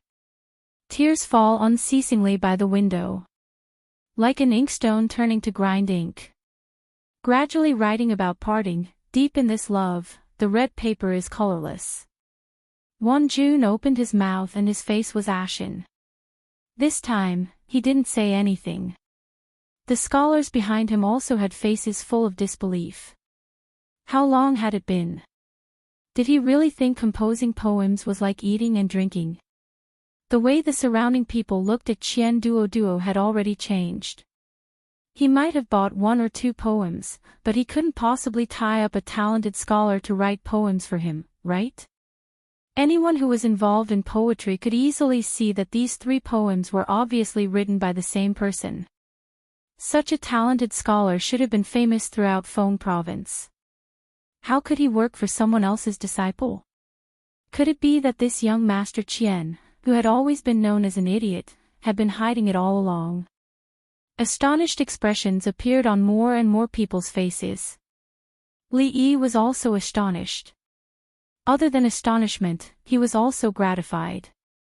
This was because when he came back, he found that Mississippi Lu had actually washed all the dishes. In the past 2 years, this was the first time he saw her do such a thing. After putting away the groceries and the money, he chatted with Mississippi Lu for a while before going to bed. Among the 13 poems just now, more than 8 of them were written by Yan Jidao. Before going to bed, Li Yi put his palms together and recited in his heart. "I'm forced to make a living. Brother Yan, don't blame me, don't blame me." Chapter 682. Won Jun's face was pale. He lowered his head and didn't say a word. The scholars behind him also lowered their heads and didn't say a word. Everyone, including the woman on the stage, looked at Qian Duo with unprecedented changes in their eyes. "Brother Won, how is this poem? It's not bad, right?" Qian Duo looked at Won Jun and said, "I don't know why, but my thoughts are flowing like a spring today. Just now, I came across another poem. Brother Won, do you want to help me appreciate it? Don't push me too far." Won Jun raised his head and widened his eyes, which were full of anger. Qian Duo looked at him and narrowed his eyes, saying, "Brother Won, have you forgotten what you just said?" "I was wrong." Won Jun's expression changed. He said in a low voice and turned around, saying, "Let's go." Seeing that they were about to leave, one of the people behind Qian Duo wanted to stop them but was stopped by him. Qian Duo waved his hand and said, "Forget about kowtowing. I don't want to have such an unfilial son." Many people looked at the backs of Won Jun and the others as they left with complicated expressions. If Won Jun really kowtowed and admitted his mistake tonight, he would lose all his face. After tomorrow, he would definitely become the laughingstock of Feng State City. Although he temporarily saved his face by leaving like this, it was inevitable that he would end up going back on his word. If Qian Duo was just an idiot and the poem was really bought, it would be fine. But, he threw out 2 more poems just like that and shut everyone's mouth. With that kind of talent, how could he sell his poems to others for money? Unless he really kidnapped Zhao Xiuan and forced him to write poems for him. Otherwise, he had always been low-key and never revealed anything. However, if it was the latter, what was the reason? One person looked at Qian Duo with eyes full of admiration and said, "Hey, brother Qian, you just said that you have a new poem. Read it for us." "Read what?" Low-key, low-key." Qian Duo waved his hand and said, "We'll talk about it next time." Just now, he had desperately memorized 2 poems. When he read the first one, he almost read out the 2 words Xiaoping. If he hadn't remembered that there was an annotation below the sentence, where the word Xiaoping could be written with any woman's name, he would have almost made a fool of himself. He even marked out such details. That brother was really meticulous to the extreme. He could simply be called a businessman with a conscience. Let's go. Eating and drinking were not his goals. He had already done what he needed to do. Seeing those poor scholars suffer made him feel carefree. Qian Duo waved his hand and walked out of the door. "Young Master Qian, please wait." Qian Duo turned his head in confusion and saw the woman named Feifei coming down. She smiled and said to him, "I wonder if Feifei has the honor to invite Mr. Qian upstairs for a chat." Qian Duo was stunned and said, "Yes." Seeing the 2 of them walking up while talking and laughing, the people behind Qian Duo stood there in a daze. "Brother Qian, you guys go back first. I want to talk about poetry with Miss Feifei." Qian Duo didn't look back. He waved his hand and said, "It's good to know how to write poems." Seeing the 2 of them enter a certain room, someone sighed and said with a sigh. Before today, Qian Duo was still the same as them, relying on throwing money to attract the attention of these women. After today, he had completely left their ranks. Just like today, they could only sigh as they watched him and Miss Feifei's back. Very quickly, the woman on the stage changed to another person. However, she did not receive much attention from the crowd. It was unknown how many people were looking at the tightly shut door upstairs with complicated feelings. Li Yi pushed open the door and stretched comfortably. He let out a long breath of foul air and could not help but feel refreshed. The medicinal herbs must have really worked. These days, Mississippi Lu's body was recovering very quickly. Apart from being unable to use her vital qi, she was no different from a normal person in other aspects. At this rate, it would not be long before this trip to the Qi Kingdom came to a successful end. He had asked Lin Wanru before. The Lin family's caravan had no plans to go to the Jing Kingdom in the near future. Being in a foreign country, he could not find anyone he could trust to send a message. Thinking about it, the news that Rui and the others had received should only be the last time he and Mississippi Lu appeared in Shuzhou. The possibility of them finding this place was very small. He could not leave the injured Mississippi Lu here alone. There was no one he could use, so he could only put this matter aside for the time being. "Li brothers, Miss wants to see you." Lin Yang's figure appeared at the door. Li Yi waved his hand and said, "Got it. I'll go right away." These days, he had been meeting with Miss Lin almost every day. After learning how to use the debit and credit method, she took out all the previous accounts and calculated them one by one. Sometimes, when she encountered a problem, she would ask him for help. When walking into Fonglin Garden, Li Yi's eyes inadvertently glanced around. A hint of surprise appeared on his face. He looked at Lin Yong and asked, "What about the horse stepping on swallows?" "It was sold." Hearing this, Lin Yong said somewhat gloomily. "Who sold it?" Li Yi looked at him and asked. "Of course it was Mississippi." Lin Yong sighed and said, "Although it was sold for a total of 13,000 taels, which is a profit of 5,000 taels, I just don't like that by guy. If it wasn't for him pestering us all day, Miss would definitely not have sold it." These days, business has not been as good as before, believe in your Mississippi. It's good to sell it. Lee patted him on the shoulder and walked to a room in the backyard of the shop.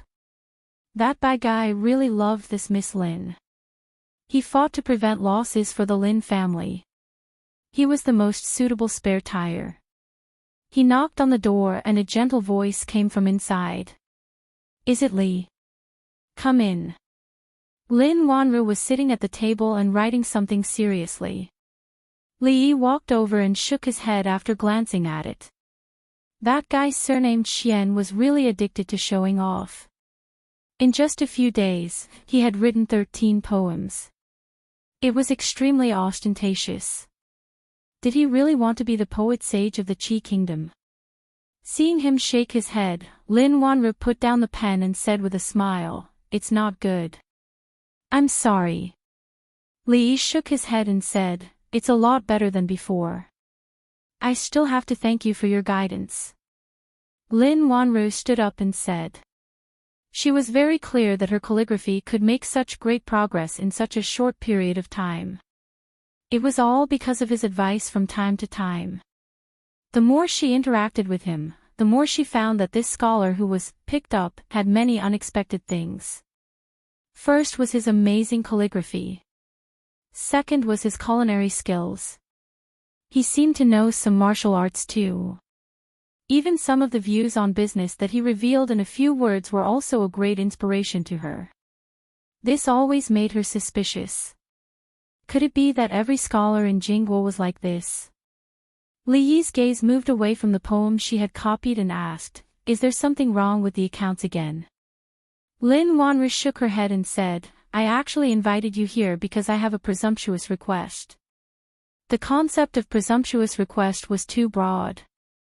Some things could be agreed to and some could not be agreed to.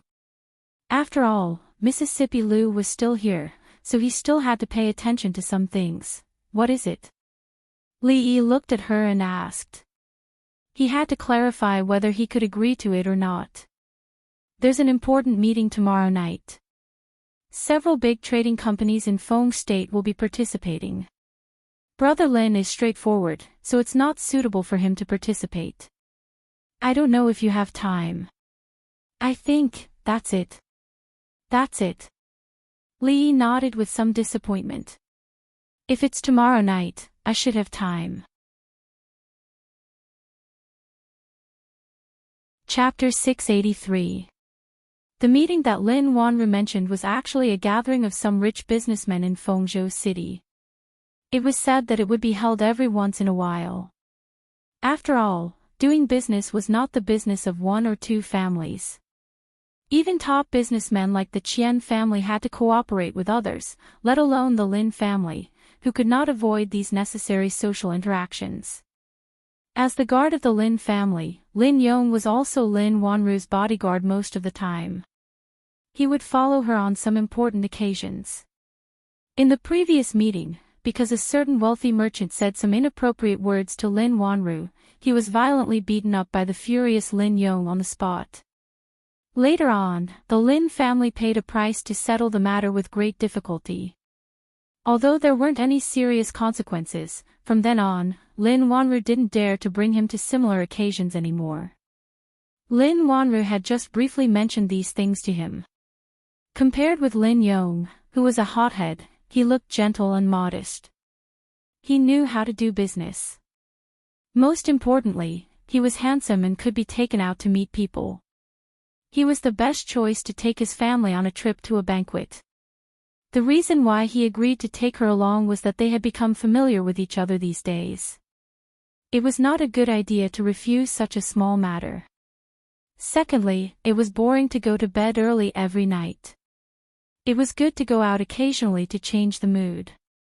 The place they were going to tomorrow was a small manor of the Qian family in the city. Every banquet was held by several top businessmen in turn. Small families like the Lin family were only qualified to participate. The host of this banquet was the Qian family. Recently, the Qian family was very famous in Fengzhou City. Before this, the Qian family was well known because they were rich. Recently, they became famous because they had an evildoer. This evildoer was called Qian Duo Duo. More than a dozen shocking poems were thrown out, which made him completely popular in Fengzhou City. Everyone knew that Zhao Xiuwen was the sage of poetry of the Qi Kingdom. He was a role model for scholars, and he was the top scholar in the 5th year of Xinghe.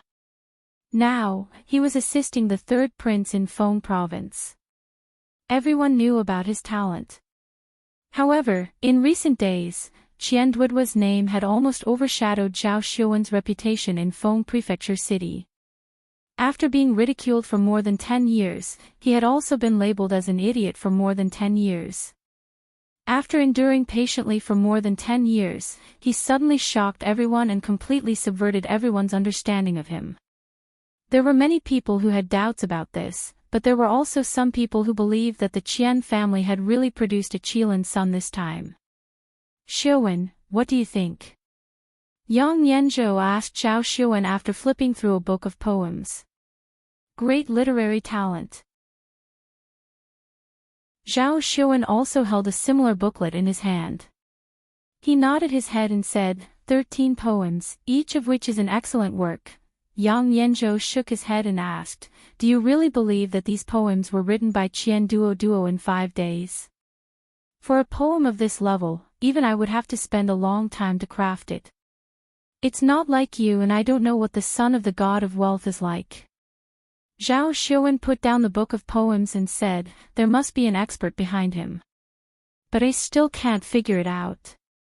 From his poems, I can see that he must be a proud person. Why would he give away his painstaking efforts? Could it really be just for money?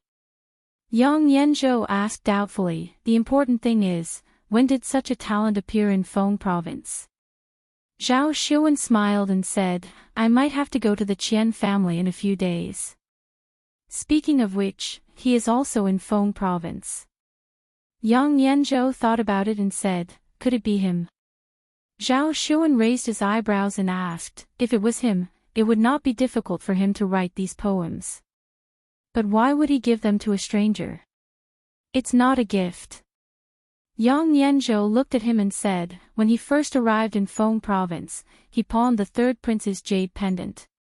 He must be in desperate need of money. With his style of doing things, it is not strange at all that he would do such a thing. Zhao Xiuwen frowned and asked, even if he was in need of money, he is a proud scholar. How could he, Xiuwen, you still don't know him very well. Yang Yanzhou smiled and said, years ago in Qing and Prefecture, he wrote the Immortal on the Magpie Bridge, on the prayer lantern. It was picked up by someone and spread out. At the Mid-Autumn Poetry Meet, he used the Shuadiaogeru to win 200 taels of silver. At King Ning's mansion, he used the phrase, writing new poems to express his worries, and made many scholars lose face. A dozen poems caused the reputation of the goddess of water to spread to the Qi kingdom.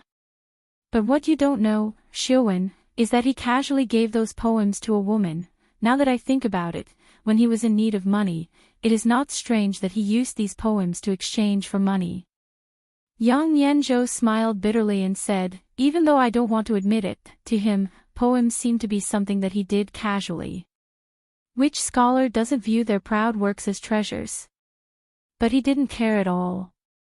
Just this point alone is something that I will not be able to do in my lifetime.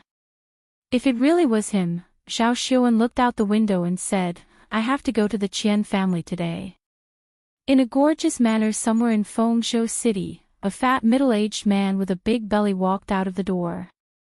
He looked at the 2 young men and said with a bit of surprise, what kind of wind is blowing today? How come you 2 are here? Zhao Xiuwen cupped his hands and said, I took the liberty to come here. Money god, please don't be offended. The fat middle-aged man waved his hand and said, don't be offended. Please come in quickly. Perhaps not many people knew the name of this middle-aged fatty, but if one mentioned his nickname, almost everyone in Feng State City would know about it. Money god, the master of the Qian family, started from scratch. In just a short period of more than 10 years, he had accumulated countless family wealth. People only knew that the Qian family was very rich, but they didn't know how much money they had. Therefore, they simply called him Money God, which showed the wealth of the Qian family. In a spacious hall in the manor, the three of them sat as guests and hosts. Money God took a sip of tea and looked at the two people and asked, "Did the third prince make any arrangements for you two to come here this time?" Yang Yanzhou shook his head and said, "The third prince did not make any arrangements." "What are you doing here if he didn't make any arrangements?" Money God was startled. He stood up and said, "I am very busy here. In the time it takes to drink a cup of tea with you, a few hundred taels of silver are gone." Zhao Xiuwen stood up and said, "Money God, if you have something to do, go do it. This time we are here to find your son." Money God's face showed vigilance and he asked, "Why are you looking for Duo? Did he get into trouble outside again?" "It's not that he got into trouble." Zhao Xiuwen looked at him and said, "There is something that I want young Master Qian to clarify." Money God's face became more vigilant and he said, "You two are good enough to be my Master Duo's teachers. What kind of thing can you need my Master Duo to clarify?" Zhao Xiuwen's face showed helplessness. He turned his head and looked at Yang Yanzhou and said, "Yanzhou, you tell him, there are 10,000 taels of silver here, enough to buy 13 songs. Next time, you can't be so impulsive. Release one song every 3 days." "Well, that's it." In a room, a slightly fat young man pressed a stack of silver notes under his pillow and whispered, "I have to save money for a while. I can't let father know, young master, young master." A servant's voice came from outside the door. Qian Duo put down the quilt, walked over, opened the door, and asked, "What's the matter?" The servant immediately said, "Young master, the master wants you to go over." Qian Duo frowned and asked, "Isn't my father busy at night now? What does he want me to do?" The servant replied, "I don't know. There were 2 guests at home just now, so the master came over and asked me to call you over." Qian Duo waved his hand and said, "Lead the way." He was thinking about how to see his brother again. Under the guidance of the servant, he soon came to a hole. He raised his head and looked at the middle-aged man sitting in the chair and asked, "Father, why are you looking for me?" Qian Duo looked at him with a black face and asked, "Tell me, what have you done in the past few days? Tell me honestly." "No." Qian Duo was stunned for a moment and said, "I've been fine these days. I haven't caused any trouble, bastard, you still don't admit it." Qian Duo stood up from the chair, pointed at his nose, and scolded, "I haven't paid attention to you for a few days. You've grown up. Instead of learning how to do business with me, you actually went to write poems. Why did you write such useless things? Don't tell me that you want to be the top scorer. Instead of doing proper things, you have to go to these crooked ways. Even if you become the top scorer, what can you do? You're still a good-for-nothing." On the side, Yang Yanzhou and Zhao Xiuwen looked at each other and took a deep breath at the same time.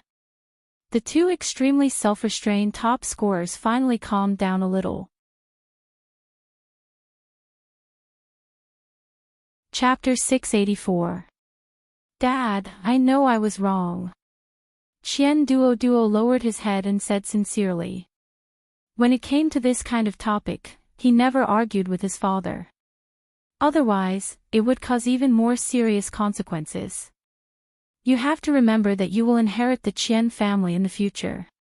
Don't go down the wrong path. Qian Duo nodded with satisfaction. Then he turned his head and looked at Yang Yanzhou and Zhao Xiuwen. He said, "Okay, Tu Zhuang Yuan, if you have anything to say, you can ask now." When he called them Zhuang Yuan, Yang Yanzhou and Zhao Xiuwen didn't have any special feelings in their hearts. At this moment, when he mentioned it again, they felt an inexplicable irony. Suppressing this strange thought, Yang Yanzhou looked at Qian Duo and said, I just want to ask young Master Qian, the 14 poems that have been circulating recently, were they written by you? As his voice fell, Zhao Xuan also looked over. What do you mean? Qian Duo frowned and said, my poems, of course, were written by me. This is not a business. Can I buy them from others? Zhao Xuan glanced at him and said, this is a matter of great importance. I hope young Master Qian can answer truthfully. Qian Duo curled his lips and said, what do you mean truthfully? This was originally written by me. Zhao Xuan cupped his hands and said, since young Master Qian can write such excellent works, you must have a lot of works in your daily life. Brother Yang and I are also people who love poetry. Young Master Qian, why don't you take it out and let us appreciate your literary talent? Damn, I was careless. Qian Duo cursed in his heart. At that time, he should have spent another 10,000 taels of silver to buy 100 poems that were worth 100 taels of silver.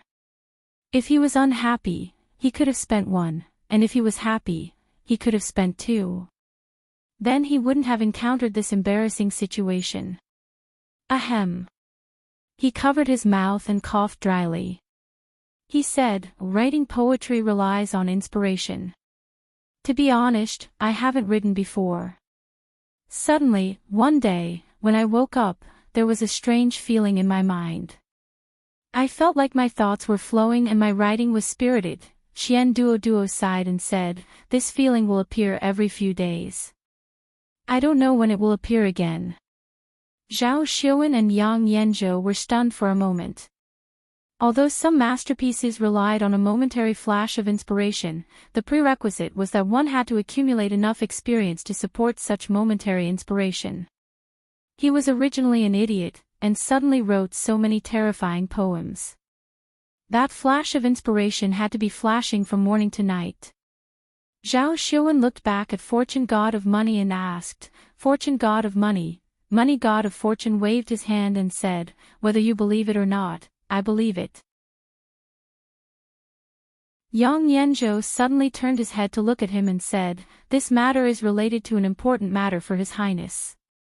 We must know who wrote this poem. Really? Fortune God of Money's face froze. Of course, Yang Yanzhou said. Money God of Fortune nodded, turned to Qian Duo, and asked, tell me, who bought those poems from? Seeing the God of Fortune's serious face, Qian Duo showed a hint of hesitation on his face. How much did it cost? Qian Duo looked up again and said helplessly, 10,000 taels. 10,000 taels and you bought a few lousy poems. Money God of Money's eyes widened. You prodigal son of AB*TCH, Money God of Money, many of those poems are enough to be passed down through the ages. They are worth far more than 10,000 taels. Zhao Xuan finally couldn't help but speak. Money God of Money waved his hand and said, I don't care if it's passed down or not. Throwing out 10,000 taels of silver without making a sound is not the style of my Qian family. Then he looked at Qian Duo and said angrily, tell me honestly, who sold these poems to you? Qian Duo sighed and said helplessly, I don't know, you said you didn't even see the person's face, let alone know who he is. You just gave him 10,000 taels of silver. Aren't you afraid that he will cheat you? Money God of Money rubbed his eyebrows and asked again. Qian Duo said, but it turns out that the brother did not cheat me. B****, you're still in the right. Money God of Money was so angry that the fat on his face trembled a few times. At this time, an old servant walked in from outside the door and said, Master, the Zhou family and the Huang family are here. I'll deal with you when I'm done tonight. The Zhou family and the Huang family both had major cooperation with the Qian family. Their families' financial resources were similar to the Qian families, so they could not be neglected. Money God of Money glared at Qian Duo and said to Yang Yanzhou and Zhao Xuan, I have important guests to entertain now. You guys sit here for a while. Zhao Xiuan nodded and said, Money god of money, go ahead. We still have some details to ask young Master Qian. Seeing Money god of money leave, Qian Duo obviously relaxed. He sat on the chair next to him, shrugged at the two of them and said, I just told you everything I know. There's nothing more. I don't know how to contact him. It's useless to ask me. A trace of doubt appeared on Zhao Xiuan's face. He asked, You just said that the person who sold you the poems was called Li Han. Qian Duo took a sip of tea, nodded, and said, Yes, he said that he would not change his name or his surname. It should not be false. Prince Jin, Li Han. Yang Yanzhou nodded and said, It should not be false. A trace of joy appeared on Zhao Xiuan's face. He looked at Qian Duo and said, Describe the situation again. Qian Duo's face showed an impatient expression. He waved his hand and said, How many times have I said that I really don't know where he is? I have already told you what I should tell you. You can go and find him. Why are you staying at my house? Li Yi once heard people say that among the many mansions in Fengzhou City, the one with a silver lion at the door was the Qian family. At that time, he thought that it was not symmetrical. He imagined the image of a silver lion squatting in front of the Qian family's door. He felt awkward for a while. When he arrived at the Qian family, he found that there was not one lion, but two. If he had known that there would be such a thing, he would not have sold his poems. With this lion, he could have anything he wanted. He looked back at Lin Wanru and asked, Is this lion really made of pure silver? Everyone in Fengzhou City knows about the Qian family's silver lion. Lin Wanru nodded and said, Let's go in. The Qian family was indeed the Qian family. Even the gate was higher than the two next to it. There were a lot of servants at the door to greet the guests. After handing over the invitation, they were welcomed in. Lin Wanru obviously had some connections in Fengzhou. Along the way, many people greeted them with a smile, especially some young men. Their tone and expressions were even more attentive. There were quite a number of young people here today, and they were not like what Li Yi had imagined, a group of middle-aged, balding successful people.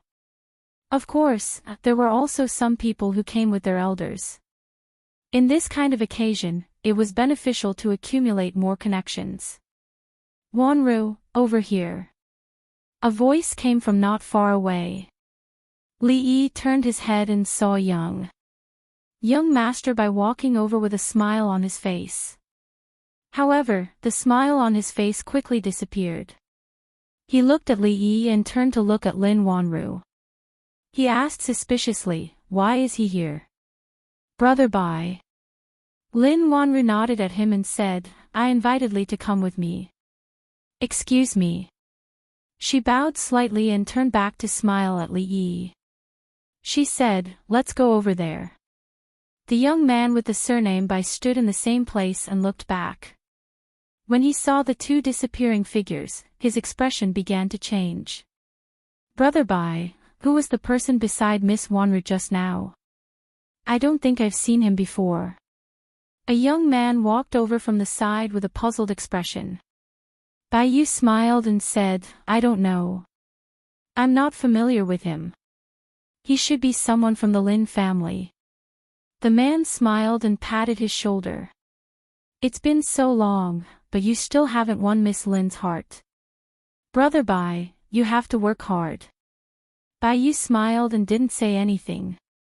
However, when the man turned around and left, a trace of darkness quickly appeared on his face.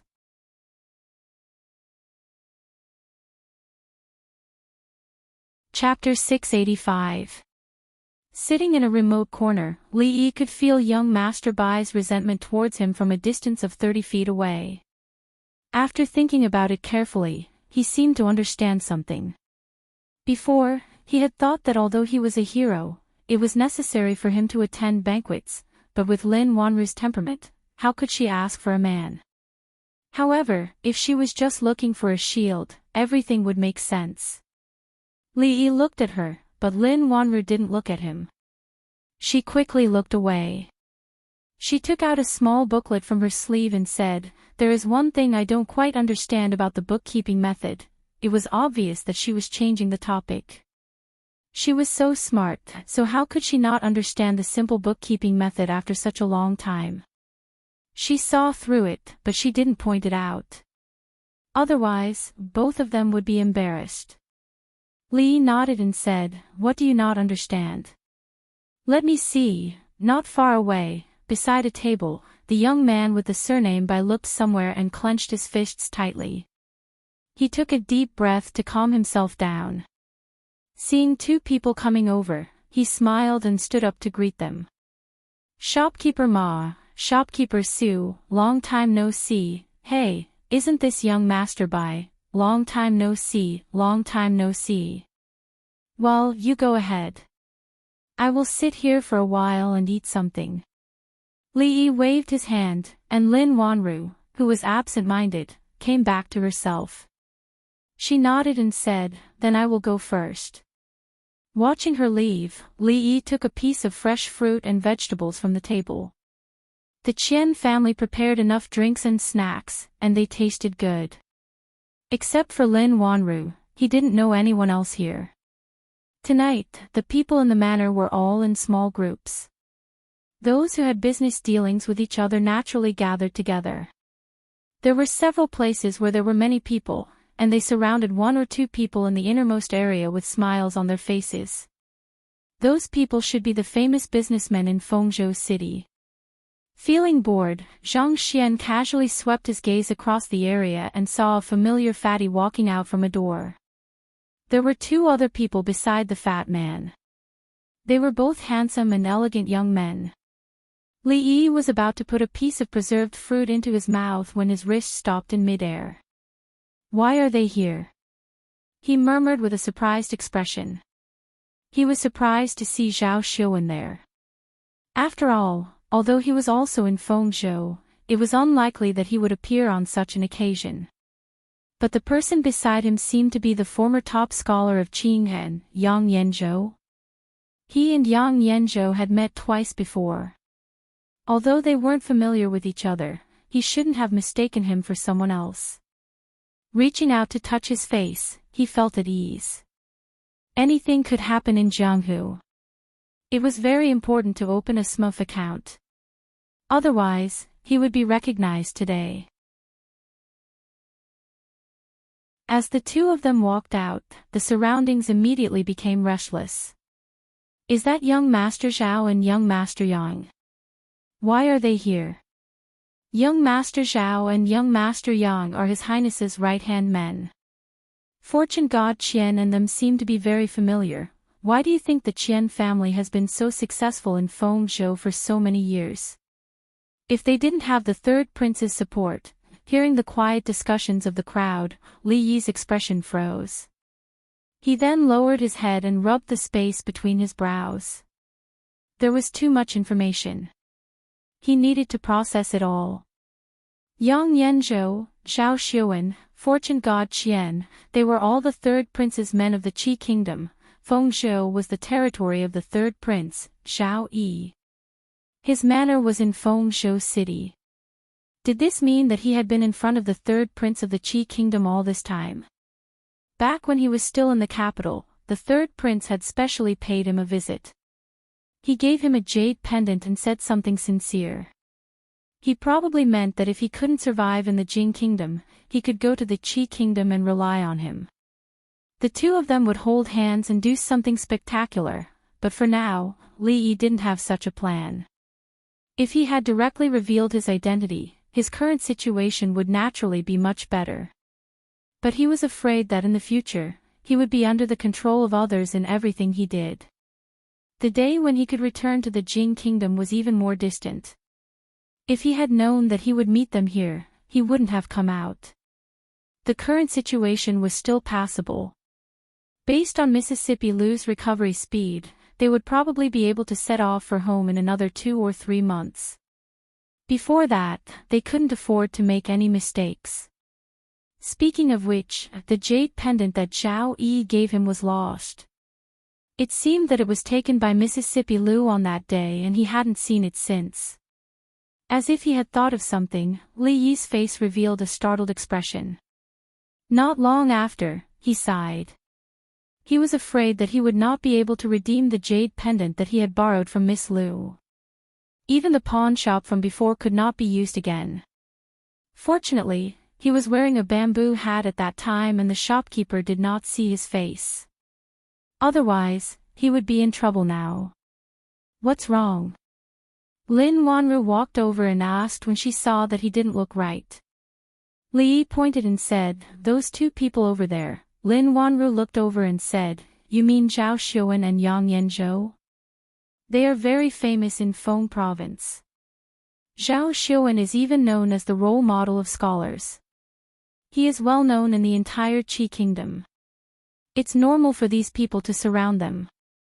Li Yi looked at her and asked with some uncertainty, "Is the third prince of the Qi kingdom also in Feng Province?" Lin Wanru nodded and said, "Feng Province is the third prince's fief. King Feng's mansion is in Feng Province." After confirming everything from Lin Wanru, Li Yi looked in that direction and watched Zhao Xiuan and Yang Yanzhou leave surrounded by people. Then, he withdrew his gaze. Seeing that Lin Wanru was also looking in that direction, he asked curiously, "Don't you like Zhao Xiuan? Why don't you go over?" Lin Wanru shook her head and said, "I just admire his literary talent. I don't like him." Seeing that she seemed to be a little annoyed, Li Yi said, "What did you talk about just now? What's wrong? Did it not work out?" Lin Wanru shook her head and said, "I don't know why, but the Ma family and the Su family increased the price of raw materials by 10%. In Feng Province, apart from these two families, only the Bai family can provide raw materials to make jewelry. Fragrant Forest Garden has always been working with these three families. If we don't want to lose our profits, we can only choose the Bai family. However, it is very likely that the Bai family is behind this. After they achieve this goal, they will definitely have other tricks up their sleeves. If we put all our hopes on the Bai family, we will definitely be led by the nose in the future." Li Yi looked at her and asked, "What do you plan to do?" Lin Wanru shook her head and said, "At present, there is still a lot of stock in the shop. It can support us for a while. We will think of a way when the time comes." Li Yi could not help her with this matter. He still had a lot of things to solve. Feng Province, the third prince, things in this world were really coincidental. The so-called meeting was extremely boring. The only thing he gained was some information that was very important to him. Lin Wanru took out the booklet again and picked up a pen from the table. She seemed to be calculating something. After a while, she flipped through the booklet, stood up, and looked around. "What's wrong? Did you lose something?" Li Yi looked at her and asked. "The piece of paper you just used to demonstrate," Lin Wanru said. She saw a fat man not far away pick up an item from the ground and said, "I found it. It's over there." When she was about to walk over, a hand reached out from the side and held her wrist. "Sit down." Li Yi looked over and said in a low voice. Not far away, the fat middle-aged man was holding a piece of paper in his hand and looking at it carefully.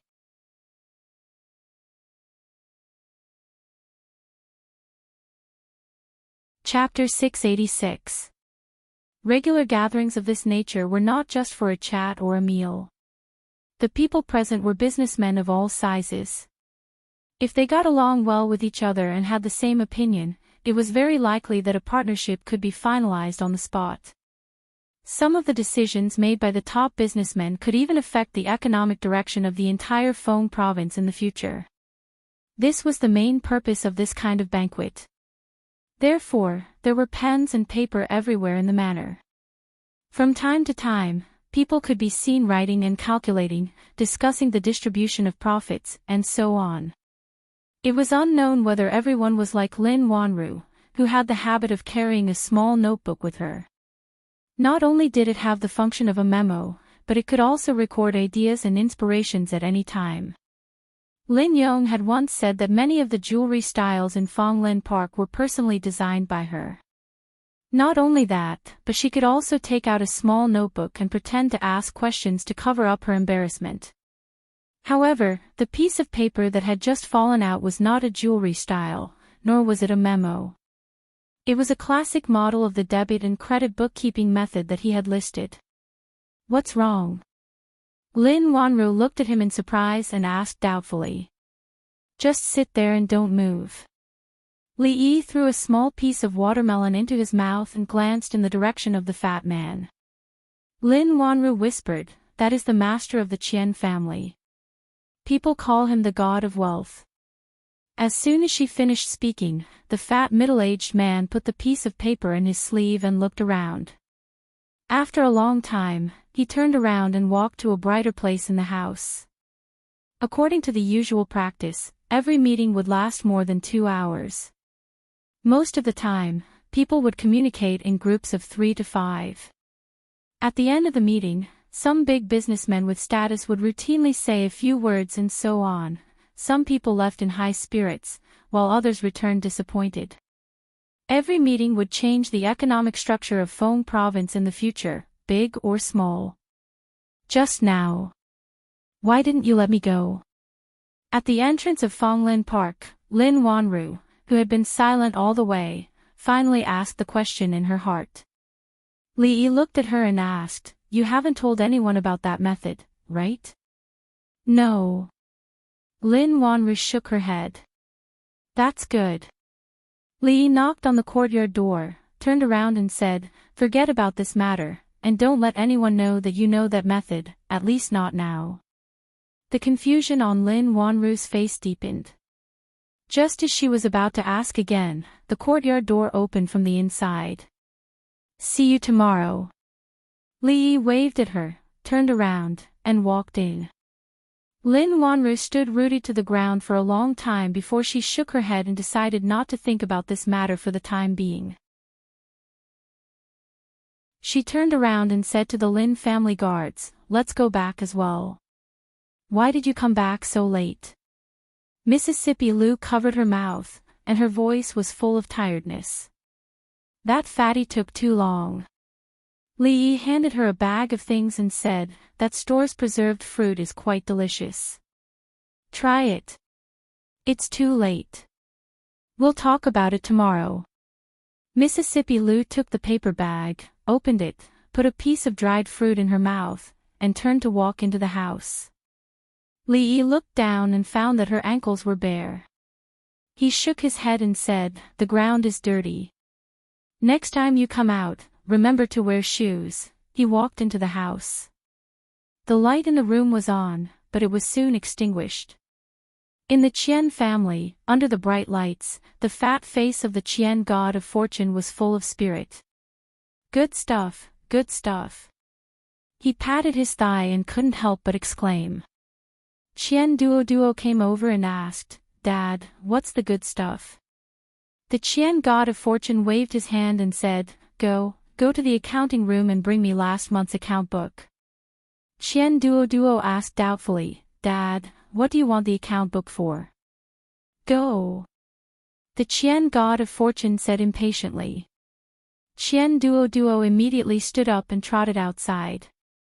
Not long after, he carried a stack of accounts and walked in, huffing and puffing. "Put it here."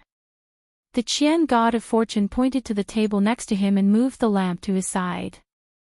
Qian Duo moved a chair and sat down opposite him, looking at him with puzzled and curious eyes. The Qian god of fortune took the pen and ink, spread out a piece of paper, opened 2 account books, and recorded something on the paper from time to time. Qian Duo looked at the opposite side with his hand supporting his chin. He only saw the pages turning and the lights flickering. After a while, his eyelids became heavy. Clatter. The sky was bright. Qian Duo rubbed his head, got up from the ground, straightened the chair, and finally wiped the remaining saliva from the corner of his mouth. When he looked up, he was surprised and said, "Dad, you didn't sleep last night." As his voice fell, the Qian god of fortune put down the pen, raised his arm, stretched his waist, and sighed, "I'm old. It's only one night, and my body can't stand it anymore." Qian Duo hurried over and gently beat his shoulder. "Good stuff." The Qian god of fortune picked up a piece of paper from the table and said, "Qian Datong, Jing Xian, Ma Wei. Duo, tell them to call these managers for me." Qian Duo nodded and said, "Okay, Dad, you go and rest for a while." "I'll go right away." The Qian god of fortune rubbed his eyebrows, but he did not rest. He picked up another piece of paper, touched the short beard on his chin, and wrote on it. After a while, Qian Duo came in from outside and said, "Dad, they're here." The Qian god of fortune waved his hand and said, "Okay, you go out first." Qian Duo looked at him with some doubts. When he left, he closed the door. A middle-aged man in the middle of the three said with a smile, "I don't know why the shopkeeper is looking for us." The Qian god of fortune glanced at them and asked faintly, "Datong, how long have the three of you been with me?" In reply to the shopkeeper, 5 years. A trace of doubt appeared on the middle-aged man's face, and then he said. The two people looked at each other, and a trace of joy quickly appeared on their faces. The shopkeeper rarely asked these questions. Did he want to promote the old people of the Chamber of Commerce? 5 years. The Qian god of fortune sighed and said, "In 5 years, even a dog knows how to wag its tail. How can I raise you 3 ungrateful wolves?" When he said this, he stood up from the chair, and the momentum of his whole body suddenly changed. The bodies of the 3 people trembled. When they looked up, they seemed to see a mountain pressing down from the front. In the early morning, Li Yi opened the door. The street was already full of pedestrians, and the Fonglin Yuan next to it had already opened. He came back very late yesterday, and he was tossed around by Mississippi Lu until late at night, saying that he woke her up and that she wanted to listen to some martial arts story. Li Yi covered his mouth and yawned. When he was about to turn around and go back, he saw Lin Wanru coming from a distance. "Good morning, Miss Lin." Li Yi waved to her from a distance. Last night, he didn't explain too much to her. The power of debit and credit was more powerful than the power of heaven's punishment. If it was not handled properly, people might die. Without enough strength, it was better not to get involved. This matter had already been confirmed in the Jing kingdom. Morning. Lin Wanru nodded slightly to him, walked past him, and walked into the shop. When he shook his head and planned to go back to prepare breakfast for Mississippi Lu, who had not yet gotten up, Lin Yong's loud voice came from the shop next to him. "Go, go, go. What Great Britain and Little Britain? If you want to eat, go somewhere else. Don't disturb our business." Li Yi's footsteps stopped.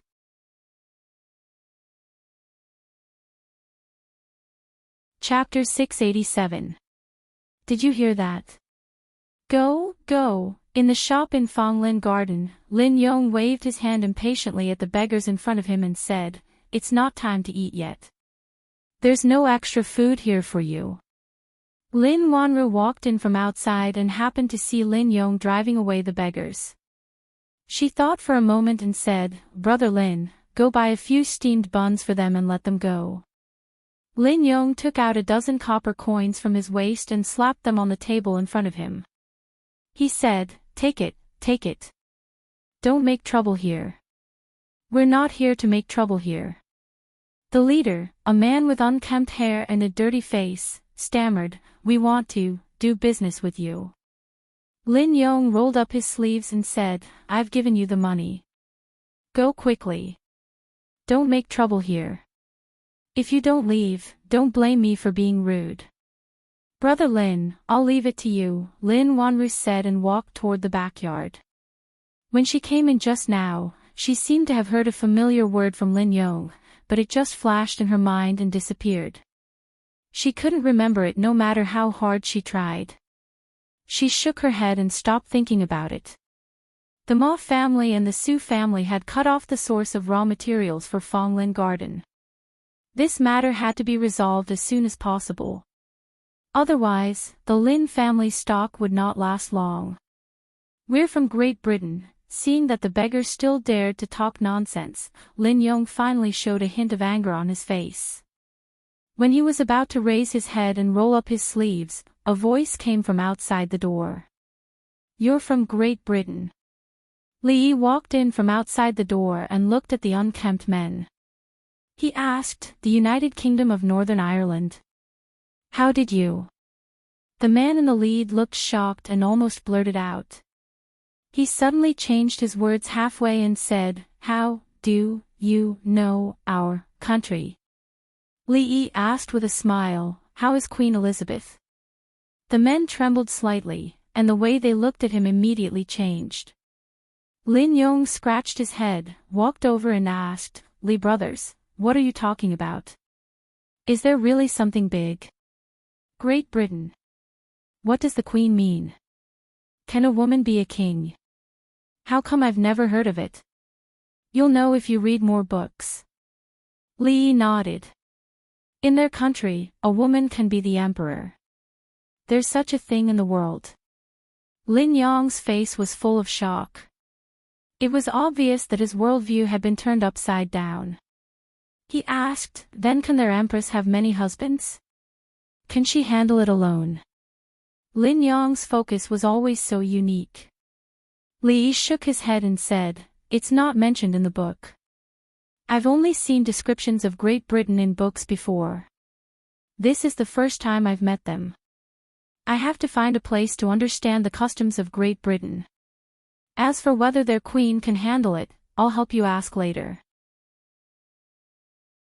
Li Yi looked at them and said, "Guys, do you want to go next door and sit down?"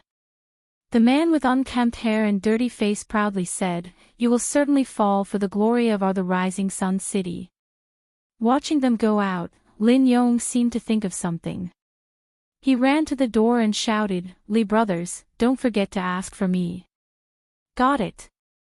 Li Yi waved his hand to him and closed the courtyard door. "Who are you?"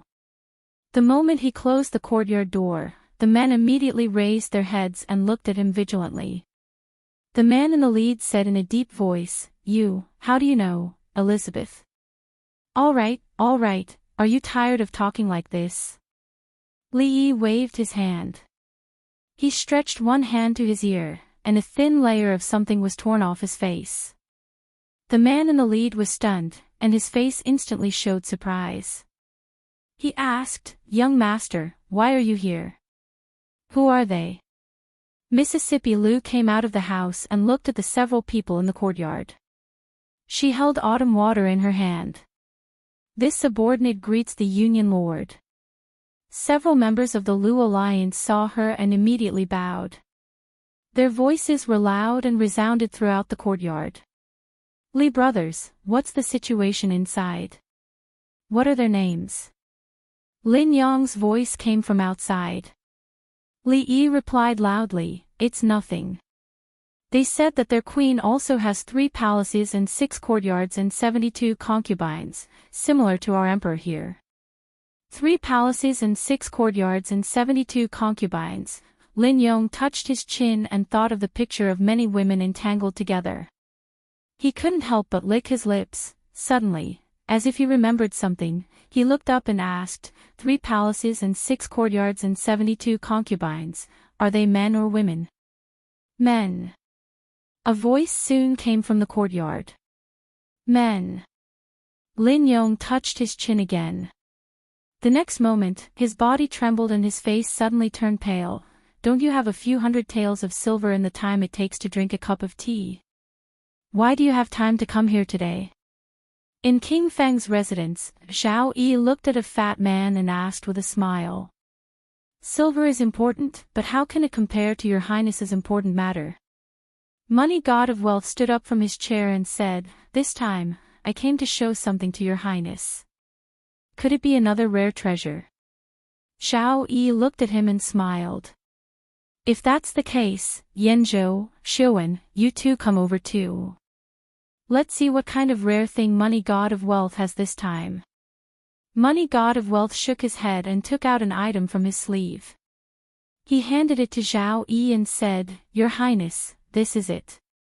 Xiao Yi opened the box and saw that there was only a piece of paper inside. He picked it up in confusion and looked at it. He shook his head and said, Don't keep me in suspense. Could it be that this piece of paper is a treasure?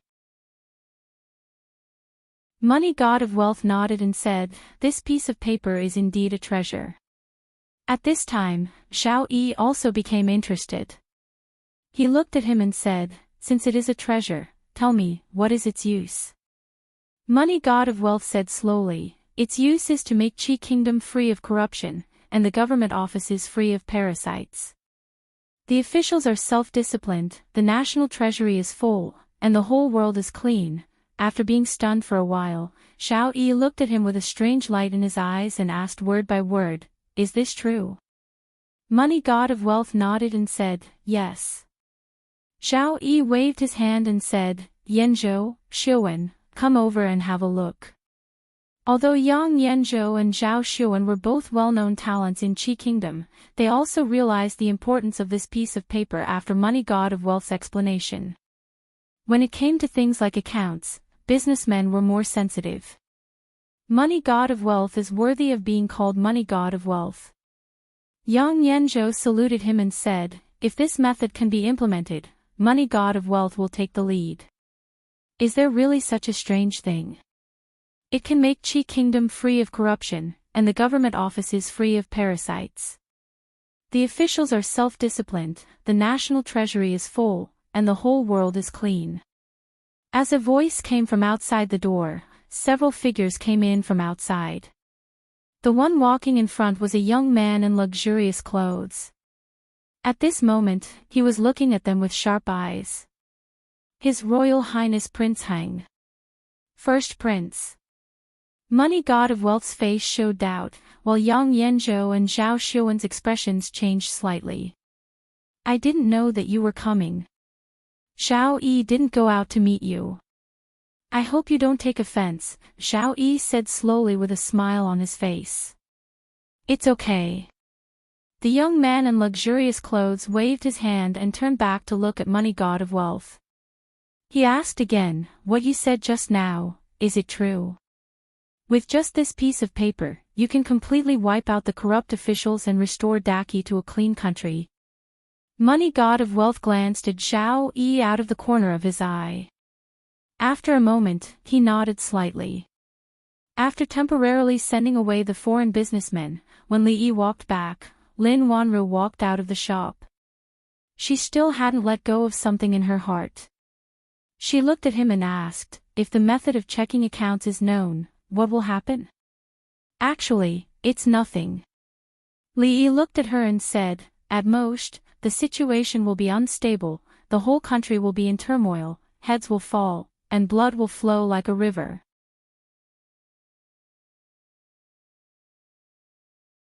Chapter 688. I failed to stop the first prince and ruined your highness's plan. Please punish me, your highness.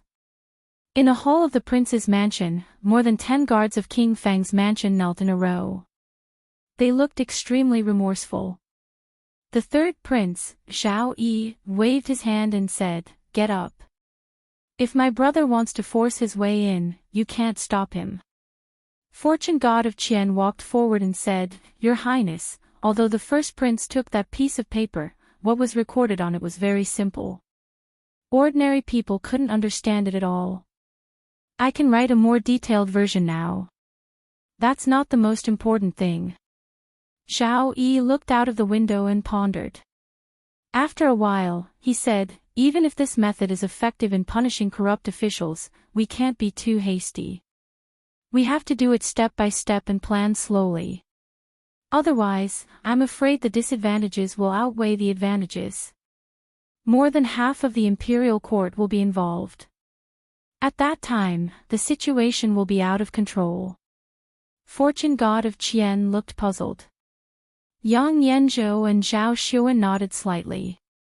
Corrupt officials had existed since ancient times, and there was no end to them. There was no end to them. Even though the Qi kingdom was powerful, there were many corrupt officials regardless of whether it was the central government or the officials of the various regions. If they were to carry out a drastic reform, it would definitely implicate countless people. It was unknown how many people would lose their lives. This would cause the people to panic and the political situation to become unstable. This was not their goal. This method could only be used gently. If it was done too hastily, there would be extremely serious consequences. But the first prince has always been eager for quick success and benefits. This time, he won't let it go easily. Those censors are also stubborn. This time, he left the capital to supervise the various prefectures. With this method, he will be like a tiger that has grown wings. Zhao Xuan paced in the hall and said slowly, he has always seen Feng province as a thorn in his side. This time, he has bad intentions. He will definitely start with Feng province. Your Highness, you must be careful. Zhao Yi rubbed his right thumb and index finger gently. After a while, he turned to look at Yang Yanzhou and said, Yanzhou, what do you think? Yang Yanzhou thought for a while and said, this is a rare opportunity for the first prince. Isn't it the same for us? He raised his head and said again, the first prince has always been eager for success. This time, he will definitely make things difficult for your Highness. Feng province has nowhere to hide, and the neighboring prefectures will also be affected. Your Highness, why don't you push the boat with the current and thoroughly investigate Feng province? First, you can find the parasites. Second, you can eliminate the people they have planted in Feng province all these years. This way, the two parties can supervise each other. No one can play. If the prince wants to investigate, you can. If the first wants to investigate, you will, Feng province, and prince. If prince wants, you can only, Feng province. The god of wealth Qian scratched his head, and the confusion on his face grew. Finally, he couldn't help but ask, why do we have to ask for the first prince's credit? What good will it do for us? What will happen after we ask for the credit? Zhao Xuan said, after we ask for the credit, His Majesty will certainly praise the first prince. Everyone in the court knows that the first prince has a powerful weapon in his hands. He can make all the corrupt officials have nowhere to hide. Maybe the prefectures that have been investigated before will be investigated again. Wherever the first prince goes, the officials will panic, and the people will line the streets to welcome him. The god of wealth Qian looked at Zhao Xuan and then at Yang Yanzhou. He secretly swallowed his saliva. Wouldn't this make the first prince offend all the officials of the Qi kingdom? When he looked at the two again, his gaze had changed greatly. It seemed that not letting Duo take the top scholars exam was the right thing to do. He decided that in the future, he must keep his son away from these sinister scholars. Compared with them, what was the deception in the business world? By the way, where did you get this thing? Zhao Yi suddenly looked at the god of wealth Qian and asked. The god of wealth Qian was startled and said, I picked it up. In a certain post house in Fengshou City, a few imperial censors were sitting around a table. They had been staring at a piece of paper for almost half an hour. Do you understand it? The young man in luxurious clothes asked as he walked in with his hands behind his back. One of the censors lowered his head and said, Your Highness, the things recorded on this piece of paper are messy and unorganized. I really can't understand it. The young man in luxurious clothes frowned and asked, No one understands it.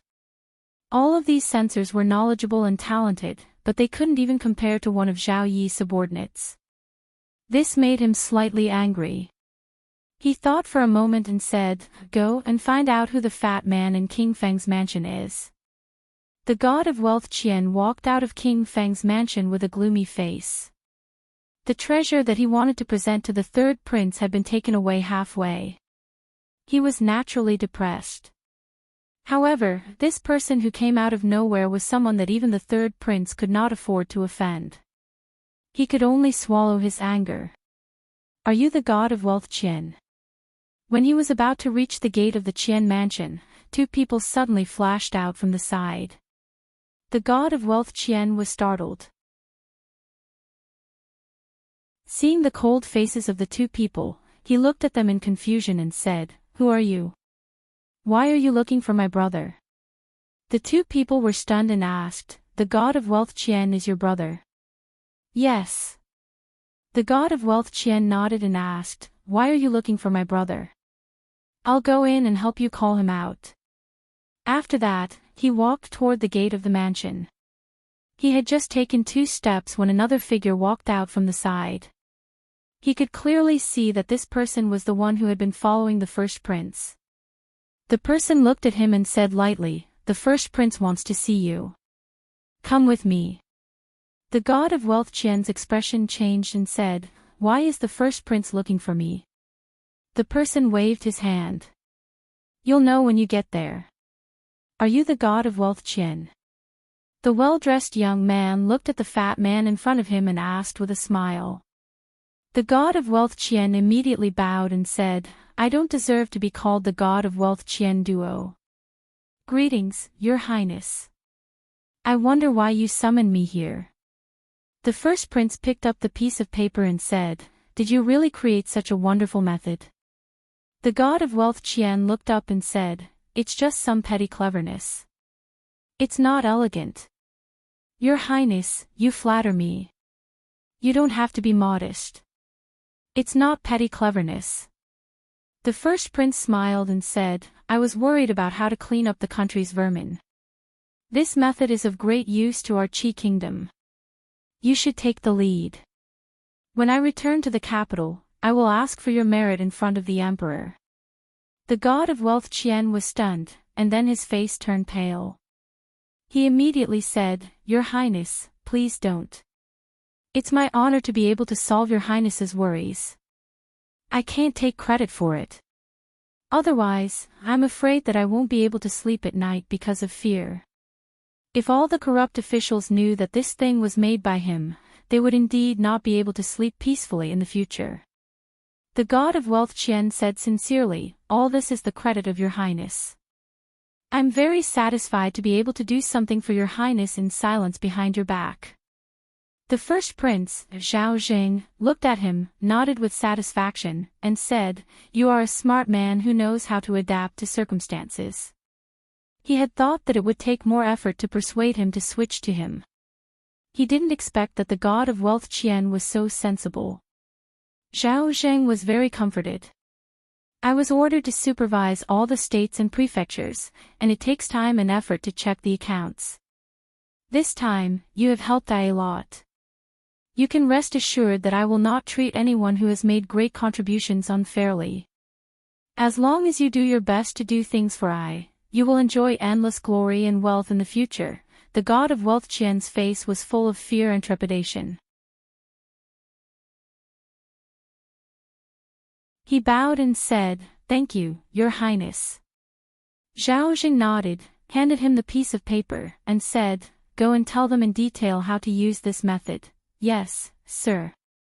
The god of wealth Qian nodded, picked up the piece of paper, and walked over. At the gate of King Feng's mansion, Yang Yanzhou and Zhao Xiuan walked out.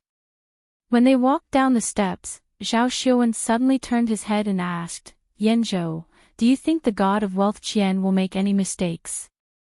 Yang Yanzhou shook his head and said, "Don't underestimate that old fox."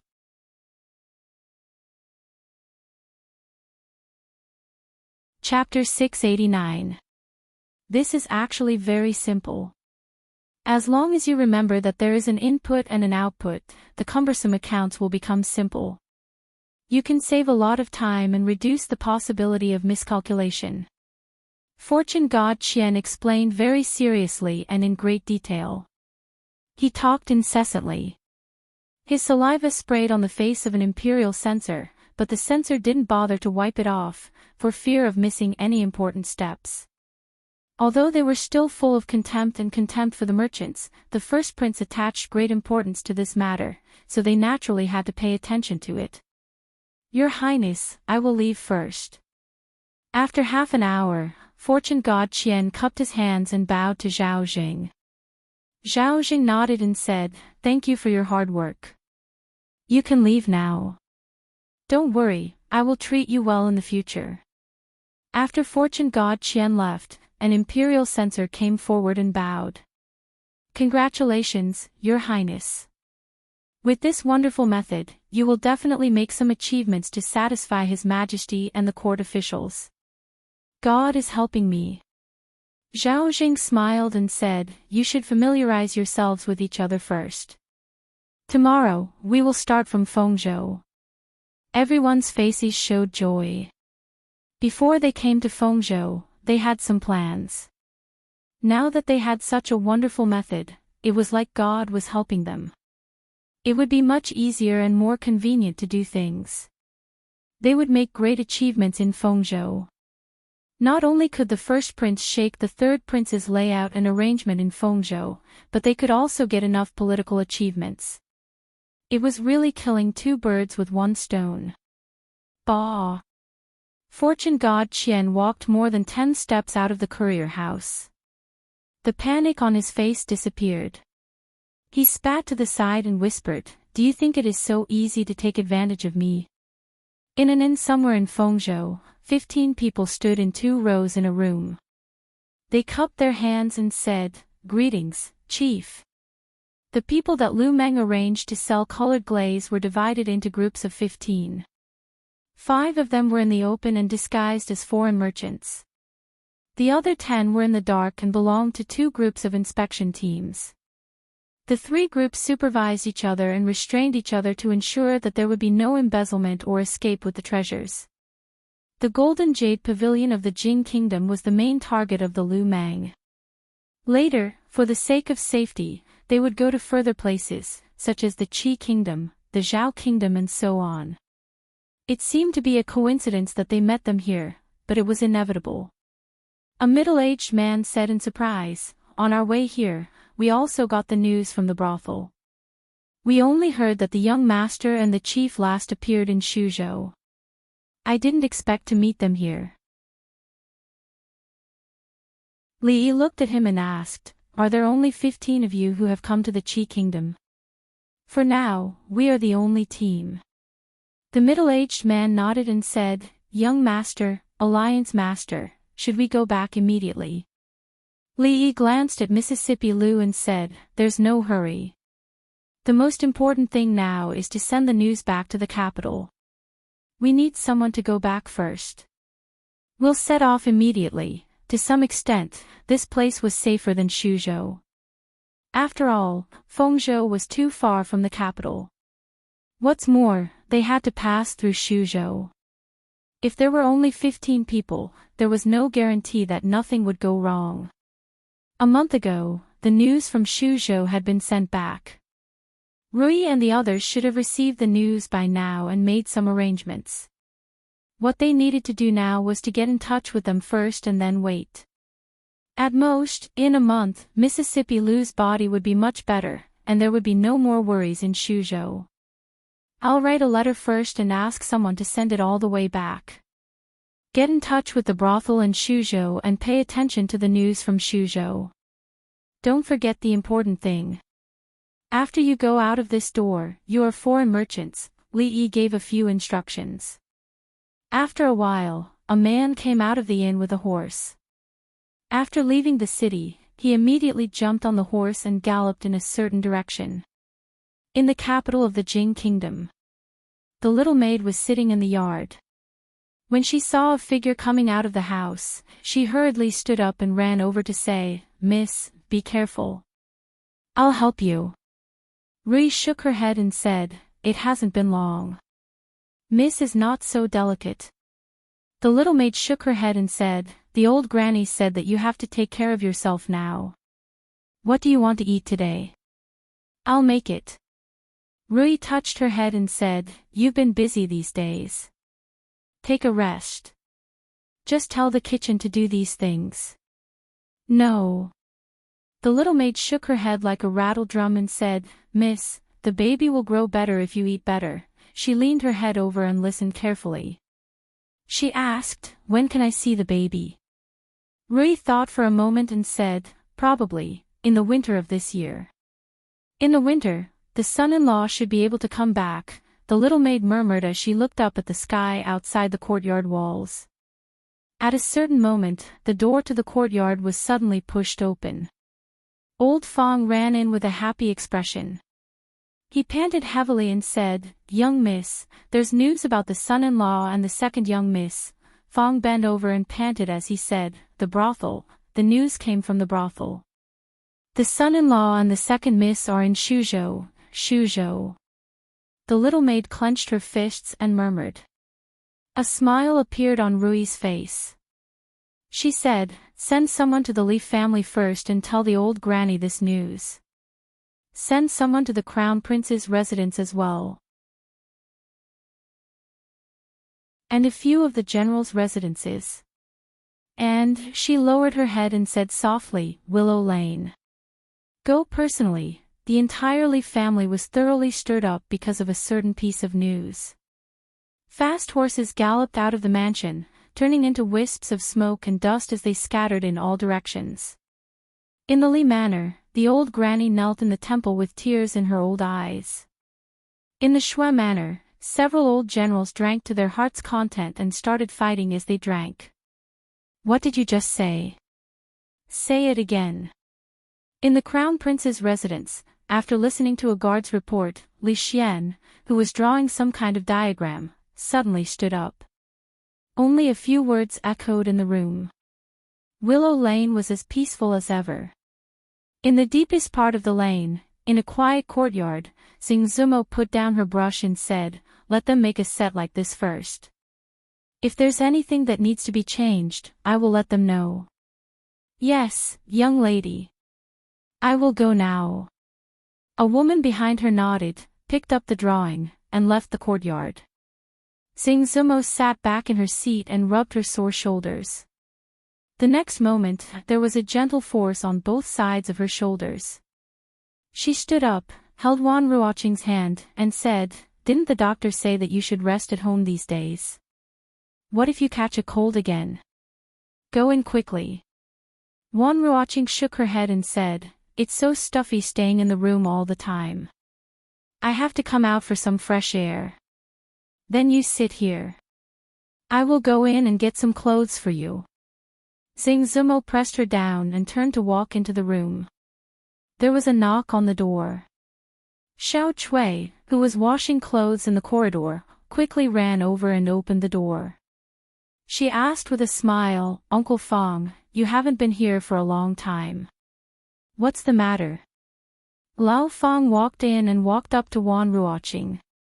He said, there's news about the son-in-law. He should be in Shuzhou now. We'll send someone to pick him up right away. Wan Ruoqing slowly stood up. At the door of the room, the thin shirt in Xing Zumo's hands gently fell to the ground.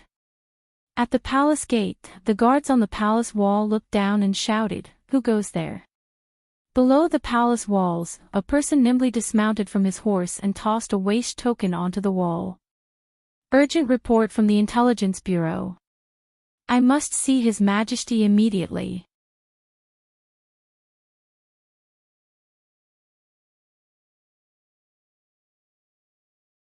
Chapter 690. After verifying the identity of the Secret Intelligence Division, a basket was slowly lowered from the palace wall and the person from the Secret Intelligence Division was hoisted up. Soon, several figures rushed into the palace. As they hurried away, a eunuch turned around and asked the man, His Majesty is already asleep. Are you sure this matter is urgent enough to wake His Majesty up now? The spy nodded and said, His Majesty has ordered that as soon as there is news of County Marquis Li, we must report it immediately. County Marquis Li. The eunuch glanced at him and said, Wait here for a moment, I'll go and report.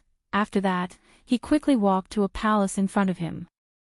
Before he reached the front of the palace, a voice came from the side, Why disturb His Majesty so late at night? The eunuch turned around and hurriedly bowed and said, "Greetings, Chief Steward Chang." Changde said lightly, "His Majesty has just fallen asleep.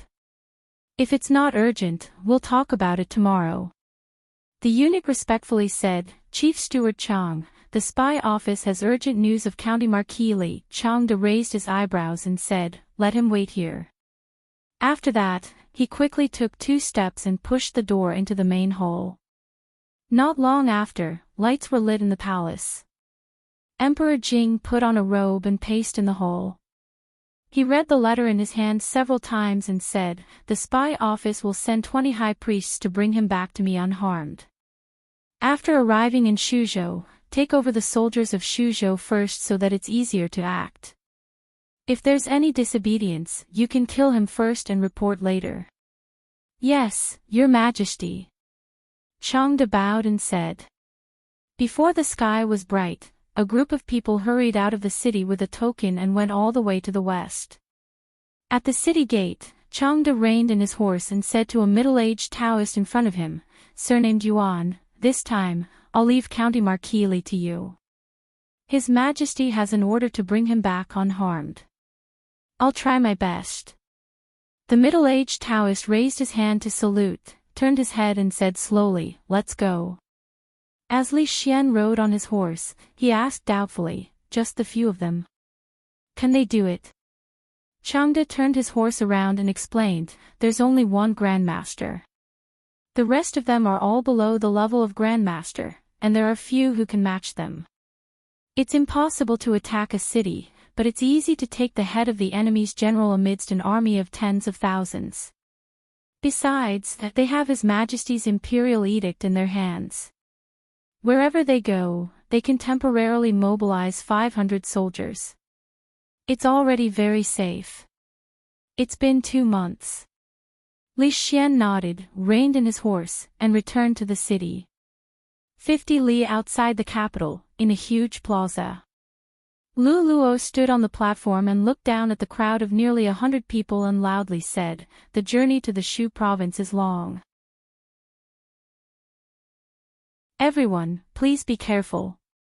Yang Liuqing waved his hand and said, "Let's go." Watching the figures of the crowd gradually disappear, Lu Luo walked down from the high platform and said to the others, "Go back to your work." This time, almost all the elites of the Lu League had come. Among the 100 people, any one of them would have a resounding name on the hero ranking. This kind of power was enough to sweep away any force in the martial arts world. The Li family. "Miss, let me go with them." Lao Feng, who was carrying a bag on his back, said with determination. Rui looked at him and said, "They've sent over 100 masters this time. Nothing will go wrong." Feng shook his head and said, "I lost the son-in-law. If I can't find him myself, I won't be able to rest in peace for the rest of my life." A woman walked over and said, "Eldest miss, just let him go." Rui looked at Aunt Feng. After a moment, she nodded slightly. A hint of excitement appeared on Feng's face. He said, "Don't worry, Mississippi. Once we find the son-in-law and second miss, we'll be back immediately." With that, he tightened the bag on his back, hugged his wife tightly, and dashed out without looking back. The woman blushed. This dead man, life was always full of surprises. There were many unexpected things. No one knew what was going to happen in the next second. Maybe it would be a hard slap to wake you up and teach you to be a good person. Maybe it would be a big gift from the sky, the kind with a bow on the outside to tell you how beautiful the world was. After being unlucky for so long, his luck had finally changed. It was time to celebrate. He wrapped the freshly made milk candy with glutinous rice paper. When it cooled down, it could be eaten. With this thing, Mississippi Lu would be much more straightforward when she took the medicine. She didn't have to force herself every time. After a long time, the way she looked at him made Li feel a little guilty. Good things should be shared with everyone. He put some in the box that had just been dried and planned to give them to Lin Yong and Lin Wanru. After Lin Yong threw a piece into his mouth, his eyes lit up. He asked, "Li brothers, what is this? It's so delicious. Give me a few more. These are all for you."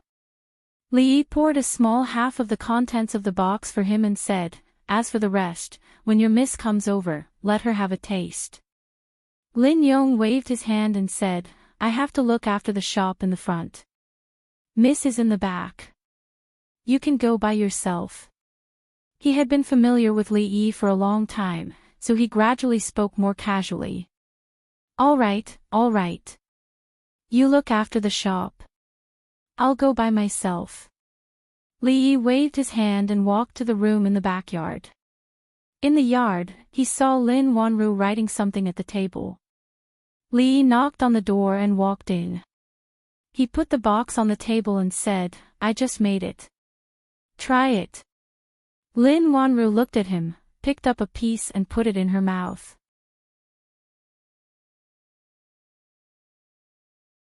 However, when he habitually closed his mouth this time, he found that the sweet thing did not fall into his mouth. He actually wasted one. He shook his head in disappointment and threw another one. Still nothing. When he threw the third candy, Lin Yong finally realized something. He lowered his head and saw an extremely sloppy old man standing in front of him. The old man was currently putting a candy into his mouth.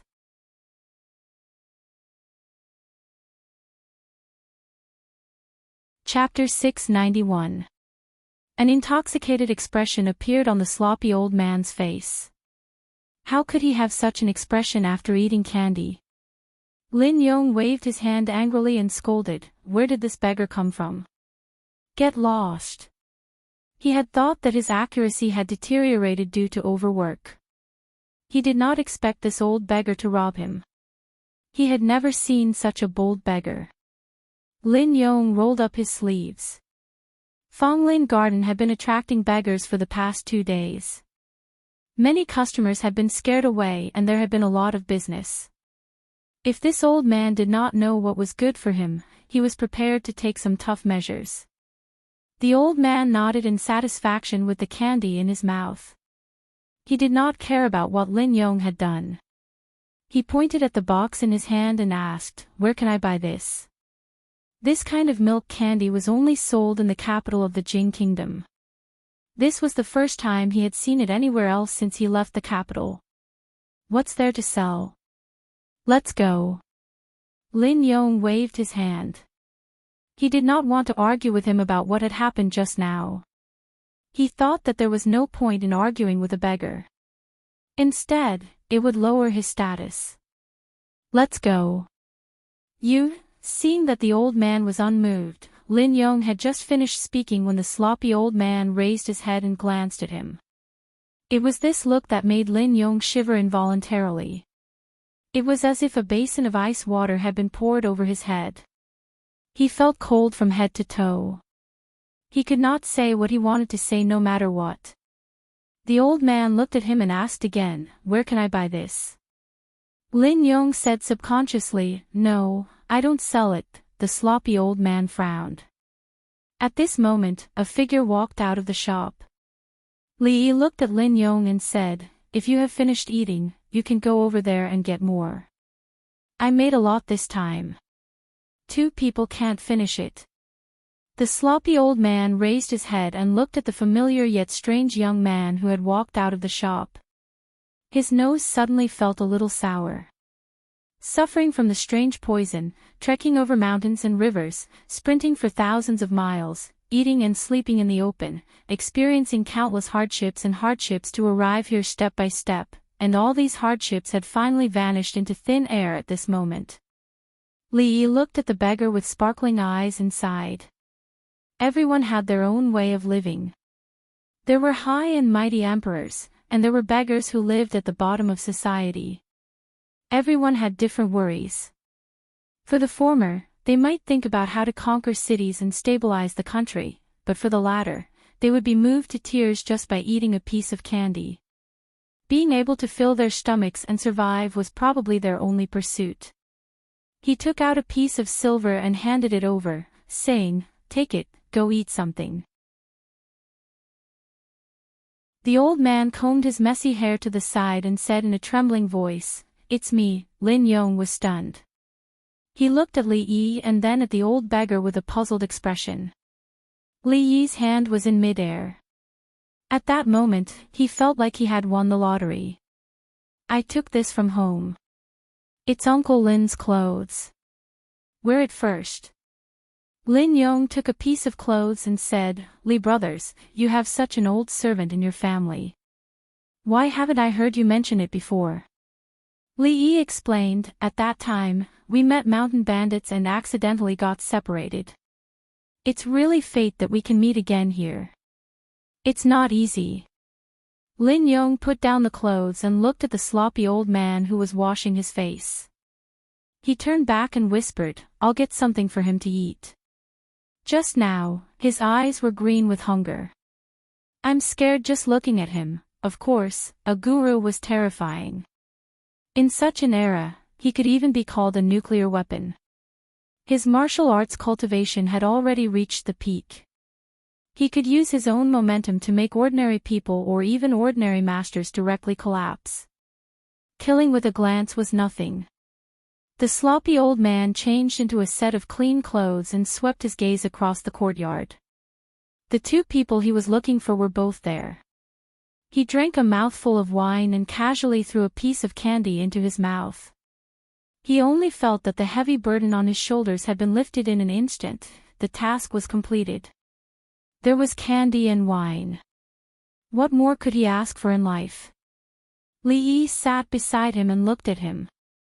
He asked, "Why are you here?" "Someone asked me to come here. He asked me to bring you back unscathed." The sloppy old man looked at him and said, "You know, we people in Jianghu pay most attention to the word righteousness. Since I promised him, I must do it." Li Yi thought for a moment and asked again, "What's the situation in Shuzhou now?" "They still don't know that you have come to the Qi kingdom. They have been searching for you. I heard that the king of Shu has even offered a reward of 10,000 taels of silver, vowing to find you." The old man looked at him and asked, "Do you have a good relationship with the king of Shu?" Li Yi waved his hand and said, "Just a little." The old man said, "Then let's go back immediately. When we reach Shuzhou, we don't have to worry about the power of the Taoist nun." Ahem. Li Yi coughed twice and said, "Don't worry. You have fought with the Taoist nun. Aren't you injured? Stay here and recuperate for a while. We will leave after resting for a while." The king of Shu was an idiot. If he had used this kind of perseverance on other things, he would have become the crown prince long ago. He would not have been sent to a remote place like Shuzhou. He weighed the pros and cons carefully. Although there was one more injured grandmaster, a grandmaster could not kill thousands of people. Given his friendship with the king of Shu, it would still be difficult for him to pass through Shuzhou and return safely. "My injury is not a problem. As long as I don't meet a grandmaster, I will be fine." The sloppy old man clapped his hands and said, "You should pack up first and set off early to avoid more trouble." Li Yi stood up, looked at him and said, "You should recuperate first. What if your injury worsens? Your health is the most important. I will find a place for you in the inn next door. You can stay there first. This matter is settled." One could not be too selfish. It was not easy for the old man to travel thousands of miles. He had just had a chance to rest, but he had to torture him again. If he really did this, was he still human? The sloppy old man watched him walk out of the yard. The expression on his old face was a little stunned. After a while, it became a little complicated. In Fonglin Garden, Lin Wanru put down her pen and looked at Li Yi and asked, "How do you plan to settle that old man?" Li Yi said, "Let him stay in the inn next door." It was not easy for the old man to come all the way here. "If there is any difficulty, you can tell me." Lin Wanru nodded, looked up at him, and asked, "The foreign merchants, I've already negotiated with them." Li Yi smiled and said, they are also in urgent need of money. They have a lot of jewelry, which was brought from the Jing kingdom. I can provide them to you directly. The price is negotiable. Lin Wanru thought for a while and said, if the jewelry has been shaped, I'm afraid the price will not be low. Li Yi waved his hand and said, you don't have to worry about that.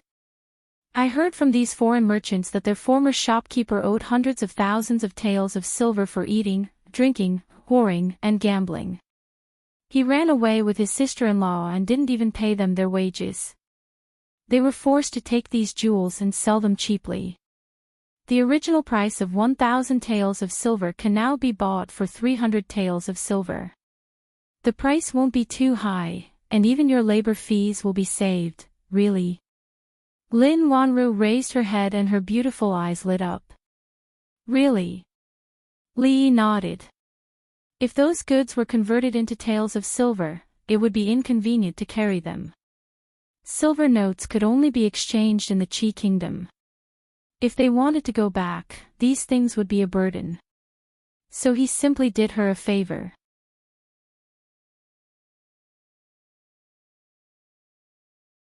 Chapter 692. If that's true, that would be great.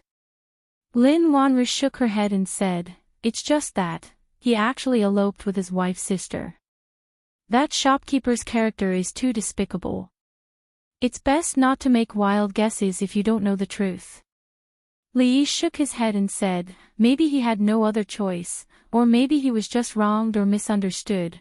Lin Wanru waved her hand and said, heartless men are not worth discussing. Let's talk about the cooperation with those foreign merchants. No, how is he heartless? I wonder how much goods they have. What if he was also forced? Isn't this? Is it finished goods or raw materials? The injustice of the owner of the glass shop could not be cleared.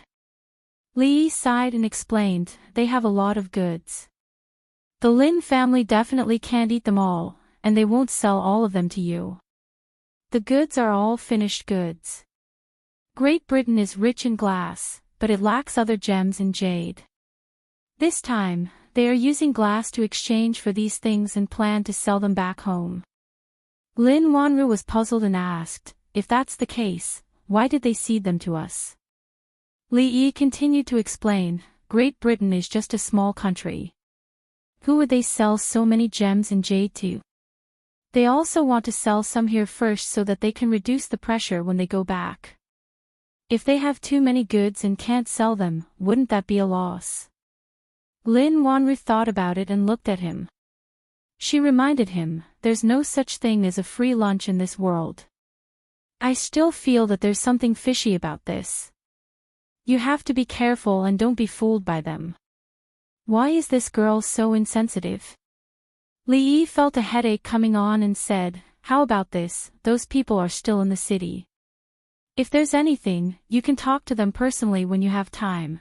Although he wanted to help the Lin family get through this hurdle, some things couldn't be said. Li Yi waved his hand and said, those foreign merchants are staying in the inn next door. I'll ask them to look for you later. As he walked out of Fragrant Forest Park, Li Yi suddenly realized something. That night, Lin Wanru accidentally left the paper with the debit and credit bookkeeping method in the Qian family. It was picked up by the god of wealth, but he didn't know whether he understood it or not. Thinking about it carefully, it was just a simple example. The possibility of an ordinary person understanding it was not high. Even if they were really enlightened, it would not cause much of a stir when used for a small-scale audit. What I'm afraid of is that not only does he understand it, but he also becomes patriotic and wants to eliminate the traitors for the country. He wants to return the world to a bright and clear sky. Then, when he presents this method, he happens to meet an upright official who wants to make a great contribution and use it to carry out the anti-corruption work. It's like fighting flies and tigers at the same time. If that was the case, there would be a good show to watch. Although this possibility was indeed pitifully small, if any part of it was missing, it would not have the desired effect. However, there was no show to watch. He wasn't so bored that he had to harm the third prince, Zhao Yi. After all, the third prince had treated him well. If it wasn't for the jade pendant, Mississippi Lu's body would not have recovered so well. If one did too many ungrateful things, there would be retribution. What a pity. Li sighed and walked out of the door of the shop. Today was an extremely ordinary day for the people of Feng Province. Most people were busy making a living as usual. However, some officials in the city could not help but be on tenterhooks. This time, the eldest prince personally led many imperial censors and 500 personal guards to inspect the area on behalf of the emperor. Every time they arrived at a place, they would stay for a few days to listen to the public opinion and inspect the local officials. They had the power to dismiss officials below the 6th rank. If the officials above the 6th rank had committed a serious crime, they could be detained and brought back to the capital. Feng Province was the third prince's fief. Everyone knew about the relationship between the eldest prince and the third prince. This was a once-in-a-lifetime opportunity. The eldest prince would certainly not let it go easily. The officials of Feng Province had to pray for their own good fortune. Have you all figured out the method? The eldest prince, Zhao Jing, looked at the imperial censors in a temporary guest house in Feng Province and asked. The imperial censors replied in unison, "Your Highness, we have figured it out." Zhao Jing nodded and said, "This time, we have been ordered by His Majesty to supervise the prefectures. We must act in accordance with the law. We must not disappoint His Majesty and the people of Diqi. Go." Everyone complied. As they walked out of the guest house, they saw more than 10 figures in front of them.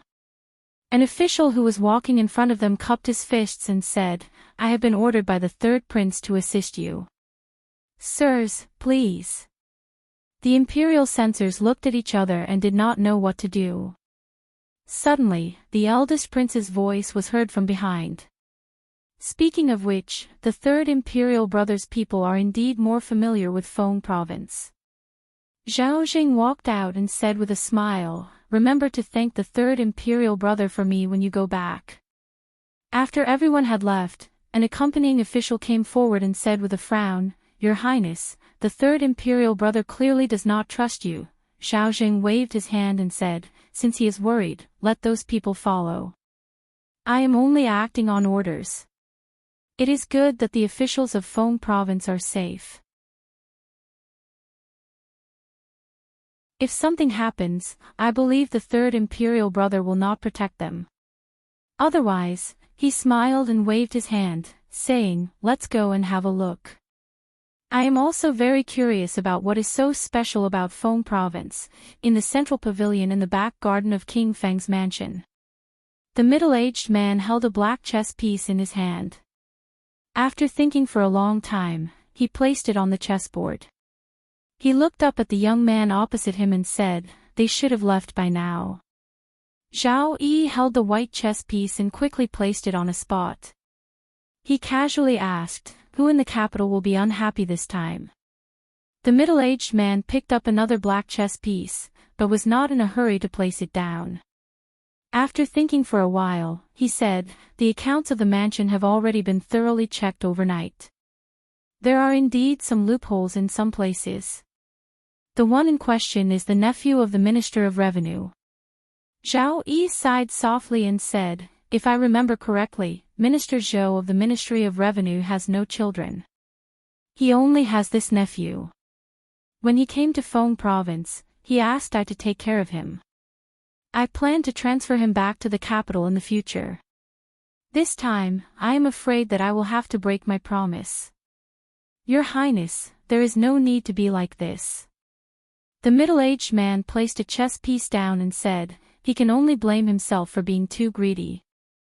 The amount of money he has embezzled is too large. Presumably, the supervising imperial censors will not let it go so easily. Speaking of which, it is my fault as the provincial governor. Tomorrow, I will send a memorial to the capital. If it wasn't for the great prince, I'm afraid there would have been even more serious losses." I must put in a good word for the great prince in front of his majesty. Zhao Yi placed a white chess piece down and said with a smile, I'm afraid the Yamen is in a mess right now. You, the provincial governor, are playing chess with I. You should go back quickly. How about we end this game here? The middle-aged man looked at the chessboard and shook his head. He smiled bitterly and said, Thank you, Your Highness. If we continue, I will immediately lose. He stood up, cupped his hands in a salute, and said, I will take my leave. At the same time that the middle-aged man walked out of the mansion, an imperial censor came out of the Feng Prefecture Yamen. With a serious expression, he read out a few names and waved his hand at the soldiers behind him. Take them all away. A few of the officials who were standing in a row immediately broke out in a cold sweat. Their faces were ashen. One of them could not help but be frightened and collapsed on the ground. The rest of the people looked at each other and could not hide the shock on their faces. The imperial censors sent by the imperial court this time were completely different from before. They were able to find these people so easily and decisively without any sloppiness. On the second day of his arrival in Feng province, the great prince had already expressed his attitude. Seeing their colleagues, who had been joking with them in the morning, being taken away at this moment, and some of them might not even be able to see them again in the future, everyone had different expressions on their faces. Their hearts were extremely complicated. His Excellency has been taken away. Quickly, send a letter to the capital. It is said that the first prince has a wonderful method that can make all the corrupt officials have nowhere to hide. We need to be vigilant about this. We have to report this to His Excellency quickly. This is extremely urgent. Immediately send this letter to the capital and remind them to be more careful. Li Yi walked out of the courtyard and saw a large group of soldiers escorting a few people on the street. He could not help but sigh and said softly, the security in Feng Prefecture is really not good.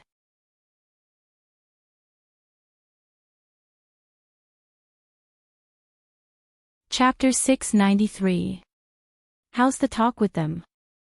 Li Yi stood at the door of the room and asked Lin Wanru. It's been settled. Lin Wanru nodded and looked at him. They'll deliver the goods today. They said that if they come to the Qi Kingdom again in the future, they'll also look for the Lin family to cooperate. There was still a trace of doubt on her face. The Lin family needed to pay a very small price to cooperate with these foreign merchants. It was almost a business that was profitable without any loss. However, doing business had to bear a certain amount of risk. How could there be a thing that was profitable without any loss? After the initial surprise, she quickly calmed down and began to think about some deeper things. These foreign merchants could indeed solve the difficulties of the Lin family. If they could achieve a long-term cooperation with them, they could completely get rid of the Bai family, the Ma family, and the Su family. And the low price they offered would make the Lin family have a huge profit. Everything was beneficial to the Lin family. However, would there really be people in this world who would be so selfless to give money to her for nothing? The more it was like this, the more she felt that those people should have some ulterior motives. The greater the profit they offered, the greater the conspiracy, which made her feel more uneasy. However, after discussing with those foreign merchants just now, she began to feel uncertain about this idea in her heart. All the agreements about the cooperation were very clear. After reading them word by word, she didn't find anything wrong. These foreign merchants might really be short of money, so they sold those goods at a low price. In this case, the owner of the glass shop who eloped with his wife and sister had unknowingly helped the Lin family a lot. Thinking of this, the feeling of disgust in her heart actually weakened a little. As if thinking of something, Lin Wanru suddenly looked up at him and asked, although there aren't many jewelry shops in Fengzhou City, there are still a few. Why did they choose the Lin family? These goods aren't mine. How would I know why they chose the Lin family? But it could also be because of those foreign merchants. Business is business. Miss Lin, you must be careful. Remember to beware of those people. Li Yi glanced at her and said, the security in Fengzhou City hasn't been very good recently. I've seen soldiers arresting people outside these 2 days. In short, Miss Lin, please be careful. Those are imperial censors from the capital who are investigating corrupt officials. They've caused quite a ruckus in the last few days. I heard that they have some sort of wondrous technique that allows them to investigate in an extremely short amount of time. Lin Wanru couldn't continue. She glanced at Li Yi and a strange expression suddenly appeared on her face. Li Yi was stunned for a moment, then he nodded and said, it's good to investigate corrupt officials. These corrupt officials only know how to plunder the people's wealth and not let them live a good life. They should have been investigated long ago. Lin Wanru looked at him in a daze and whispered, is it that night? Hey, what night? Girls should pay attention to what you say. It's not good to be heard by others. I don't know what you're talking about. Li Yi waved his hand and turned to leave. I have to go back to cook. See you later, Miss Lin. Lin Wanru stood in the same place and flipped through the account books on the table. Her face was filled with doubt, confusion, and all kinds of mixed emotions. When she finally raised her head and looked out of the door, there was no one there. No one could escape. What was to come would come. Maybe all of this was destined. Li Yi hummed a lively tune as he walked into the courtyard. Out of habit, he raised his head to take a look. The window of one of the rooms on the upper floor of the inn was open. That was where the old man surnamed Su was temporarily staying. Grandmaster Li Yi had seen several of them, including Rui, Oldman Chang, Taoist Nun, second granduncle, and the monster Su, upstairs. He always thought that grandmasters should have a sage-like appearance. They could destroy strong enemies with a wave of their hands, and then they could leave with a wave of their sleeves, leaving nothing behind. It was the first time he saw a grandmaster who ate white rabbit creamy candies as if they were rice. Mississippi Lu often did some activities in the courtyard. She was no different from a normal person now, and a dozen normal people were definitely no match for her. Judging from the fact that he was still standing here, it should be some time before Mississippi Lu fully recovered. Li Yi walked into the kitchen and brought out the warm medicine. He walked to the stone table, looked back at Mississippi Lu, and said, put down the sword first. It's time to drink the medicine. Drink. A toast to shopkeeper Su. Ha, young Master Bai, you're too kind. In a private room of a restaurant in the city, Bai Yu raised his wine cup and looked at the 2 men opposite him. He smiled and said, Shopkeeper Ma, Shopkeeper Su, let me give you a toast. Many thanks to the 2 of you for this matter. You're welcome, you're welcome. A man with a short beard smiled and said, our 3 families are united, and that's how we got to where we are today. We should help each other for such a small matter. The other man next to him said, moreover, if nephew Bai can take down the Lin family, it'll be a good thing for us. The man with the short beard thought about it and said, I'm afraid that the Lin family will fight us to the death. That'll be troublesome. The Lin family shouldn't be so irrational. Apart from the 3 of us, they have no other source of goods in the entire Feng province. If they really fight us to the death, their losses will be even greater. That's not necessarily the case. Miss Lin is now in power. Everything related to the Lin family's business is decided by her. You know her temper, and she has many tricks up her sleeve. It's not impossible for her to fight us to the death. Bai Yu cleared his throat and said, don't worry, since I'm the one who suggested this, I won't let you suffer. Without the goods, the Lin family won't be able to hold on for long. We just need to wait patiently. Even if something happens, the Bai family will be able to take all the goods from both families. That's good, the 2 men smiled and nodded. They raised their wine glasses and said, "Let's drink, let's drink." The door was suddenly pushed open from the outside. A man dressed like a shop assistant walked in and whispered a few words in the short-bearded man's ear. The short-bearded man put down his wine glass and asked, "Really?" The shop assistant nodded vigorously. "He's waiting in the shop right now." The short-bearded man's eyes flashed a few times. He stood up and cupped his hands towards Bai and the other man. He smiled and said, "Brother Su, nephew Bai, something happened in the shop. I'll be taking my leave first." "It's fine." Bai nodded. Seeing him leave in a hurry, the man surnamed Su and Bai looked at each other. Their eyes were filled with doubt.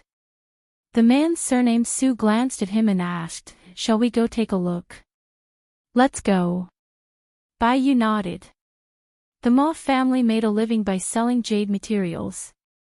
They had a few shops, and although they weren't considered a big business, they could still be considered a wealthy family. They had a bit of a reputation in Feng province. At this moment, shopkeeper Ma hurriedly stepped into the shop. As soon as he entered, he impatiently asked, "Where are the glass materials?" Inside the shop, a few strangely dressed men stood there. One of them was speaking to the shop assistant in a strange manner while gesturing with his hands. On the street, Bai and the man surnamed Su were quickly walking over.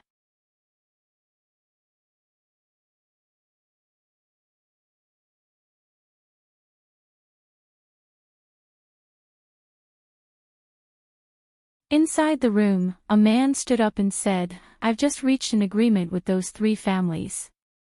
Those raw materials will be given to them. It's not convenient for us to use silver notes, so let them directly trade with gold." Unlike other things, colored glass was not only valuable after it was made into colored glasswares. Even if it was just a ball, it was also an auspicious sign and treasure in people's eyes. That thing could be burned in large quantities every day, so there was no time to carve it one by one.